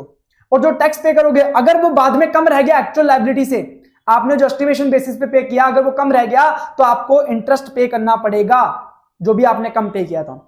बट फिक्स सम मेथड क्या था, एक फिक्स सम मेथड दिया गया, उसमें बोला कि आपको कैलकुलेट करने की जरूरत नहीं है, डिपार्टमेंट आपके लिए कैलकुलेट करेगा। डिपार्टमेंट ने क्या बोला कि अगर आपने लास्ट क्वार्टर में क्वार्टरली रिटर्न फाइल किया था, आपने जो लास्ट रिटर्न फाइल करी थी वो क्वार्टरली रिटर्न फाइल की थी, तो आपने पूरे क्वार्टर का टैक्स पे किया होगा। तो जो आपने पूरे क्वार्टर का टैक्स पे किया था, हम ये मान लेंगे कि एक महीने में उसका 35% आपको टैक्स पे करना चाहिए। तो पुराना जितने क्वार्टर का आपने टैक्स पे किया था उसका 35% क्या हो जाएगा, आप फर्स्ट क्वार्टर में और 35% first month of the quarter और 35% second month of the quarter में टैक्स पे कर दोगे। और अगर आपने, जैसे मान लो मैं अगर जुलाई से सितंबर की बात करूं, जुलाई से सितंबर की बात कर रहा हूं, तो अगर मैंने लास्ट रिटर्न जब फाइल करी थी वो अगर मैंने क्वार्टरली रिटर्न फाइल करी थी, मान लो अप्रैल से जून तक की रिटर्न फाइल करी थी, तो अप्रैल से जून का जितना टैक्स पे किया था उसका 35% मैं मान लूंगा जुलाई में पे करना पड़ेगा, उसका 35% मैं मान लूंगा अगस्त में पे करना पड़ेगा, क्योंकि ये जो अमाउंट था वो पूरे क्वार्टर का था, तो हम ये मान के चलते क्वार्टर का 35% एक महीने में आपको पे करना है, इतना पे कर दोगे काम हो जाएगा। अब अगर आपने लास्ट रिटर्न मंथली फाइल करी थी, मान लो आपने जून की रिटर्न फाइल करी थी, जून मंथ की रिटर्न फाइल करी थी, तो जून मंथ में आपने उस मंथ के लिए कितना टैक्स पे किया था उतना टैक्स आप क्या करो जुलाई के लिए पे कर दो, उतना ही टैक्स क्या करो अगस्त के लिए पे कर दो, ठीक है। और सितंबर में तो वैसे भी आप एक्चुअल में रिटर्न फाइल कर दोगे, तो जो एक्चुअल लायबिलिटी आएगी, जितना आपने टैक्स ऑलरेडी पे कर दिया उसका जो बचा हुआ टैक्स है वो आप क्वार्टरली रिटर्न में पे कर देना, ठीक है। उसके बाद इस केस में अगर आप फिक्स सम मेथड ऑप्ट करते हो तो यहाँ पे कितना टैक्स पे करना है ये किसने बताया, डिपार्टमेंट ने बताया। तो ऐसे केस में अगर आपने टैक्स कम भी पे कर दिया, जितना बताया था अगर उतना पे कर दिया, अगर वो एक्चुअल लायबिलिटी से कम भी पड़ जाता है तो ऐसे केस में भी आपको इंटरेस्ट पे करने की जरूरत नहीं पड़ेगी। और क्यूआरएमपी स्कीम आपका जीएसटी वाइज होता है, मान लो एक पैन नंबर पे आपके 2 या 2 से ज्यादा बिजनेस हैं, तो आप चाहो तो दोनों बिजनेस में क्यूआरएमपी स्कीम ऑप्ट कर लो, चाहो तो किसी भी बिजनेस में आप क्यूआरएमपी स्कीम ऑप्ट ना करो, और चाहो तो एक में क्यूआरएमपी ऑप्ट कर लो, एक में ऑप्ट ना करो, प्रोवाइडेड आपका टर्नओवर 5 करोड़ से एक्सीड नहीं करना चाहिए। उसके बाद ये होता है क्यूआरएमपी स्कीम। अब हम बात करेंगे goods and service tax practitioner के बारे में। तो एक goods and service tax practitioner होते हैं जो हेल्प करते हैं टैक्स पेयर को उनके बिहाफ पे जीएसटी का कंप्लायंस करने में। तो कौन होता है जीएसटीपी, कौन हो सकता है जीएसटीपी? तो पहली बात, वो इंडियन सिटीजन होना चाहिए, पर्सन ऑफ साउंड माइंड होना चाहिए, इंसॉल्वेंट नहीं होना चाहिए और कन्विक्टेड बाय कोर्ट नहीं होना चाहिए, चारों चीजें उसमें होनी चाहिए। उसके बाद उसके पास कोई ना कोई एक क्वालिफिकेशन होनी चाहिए। कौन कौन सी क्वालिफिकेशन में से? वो या तो रिटायर्ड गैजेटेड बी ऑफिसर और अबव रैंक का अधिकारी हो जिसने 2 साल या 2 साल से ज्यादा काम किया हो कमर्शियल टैक्स डिपार्टमेंट या सीबीआईसी में, और या फिर पुराने टैक्स रिजिम में वो सर्विस टैक्स प्रैक्टिशनर या टैक्स रिटर्न प्रिपेयर हो कम से कम 5 साल या 5 साल से ज्यादा के लिए, या फिर वो सीएस सीएस सीएम में हो, या फिर वो ग्रेजुएट या पोस्ट ग्रेजुएट हो in commerce, law, banking, audit, business, भले ही इंडियन यूनिवर्सिटी से भले ही फॉरेन यूनिवर्सिटी से, इनमें से कोई एक भी अगर उसमें कंडीशन होगी, एक भी क्वालिफिकेशन होगी तो वो एज ए जीएसटीपी काम कर सकता है।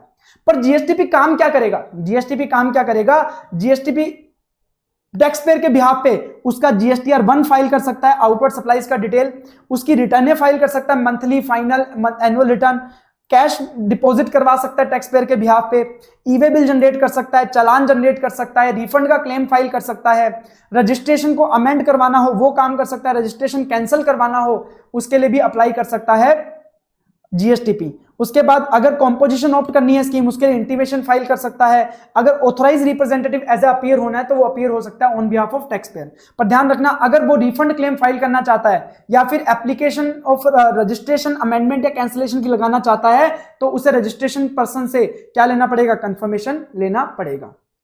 ये होता है जीएसटीपी। तो ये हमने रिटर्न चैप्टर भी कंप्लीट किया।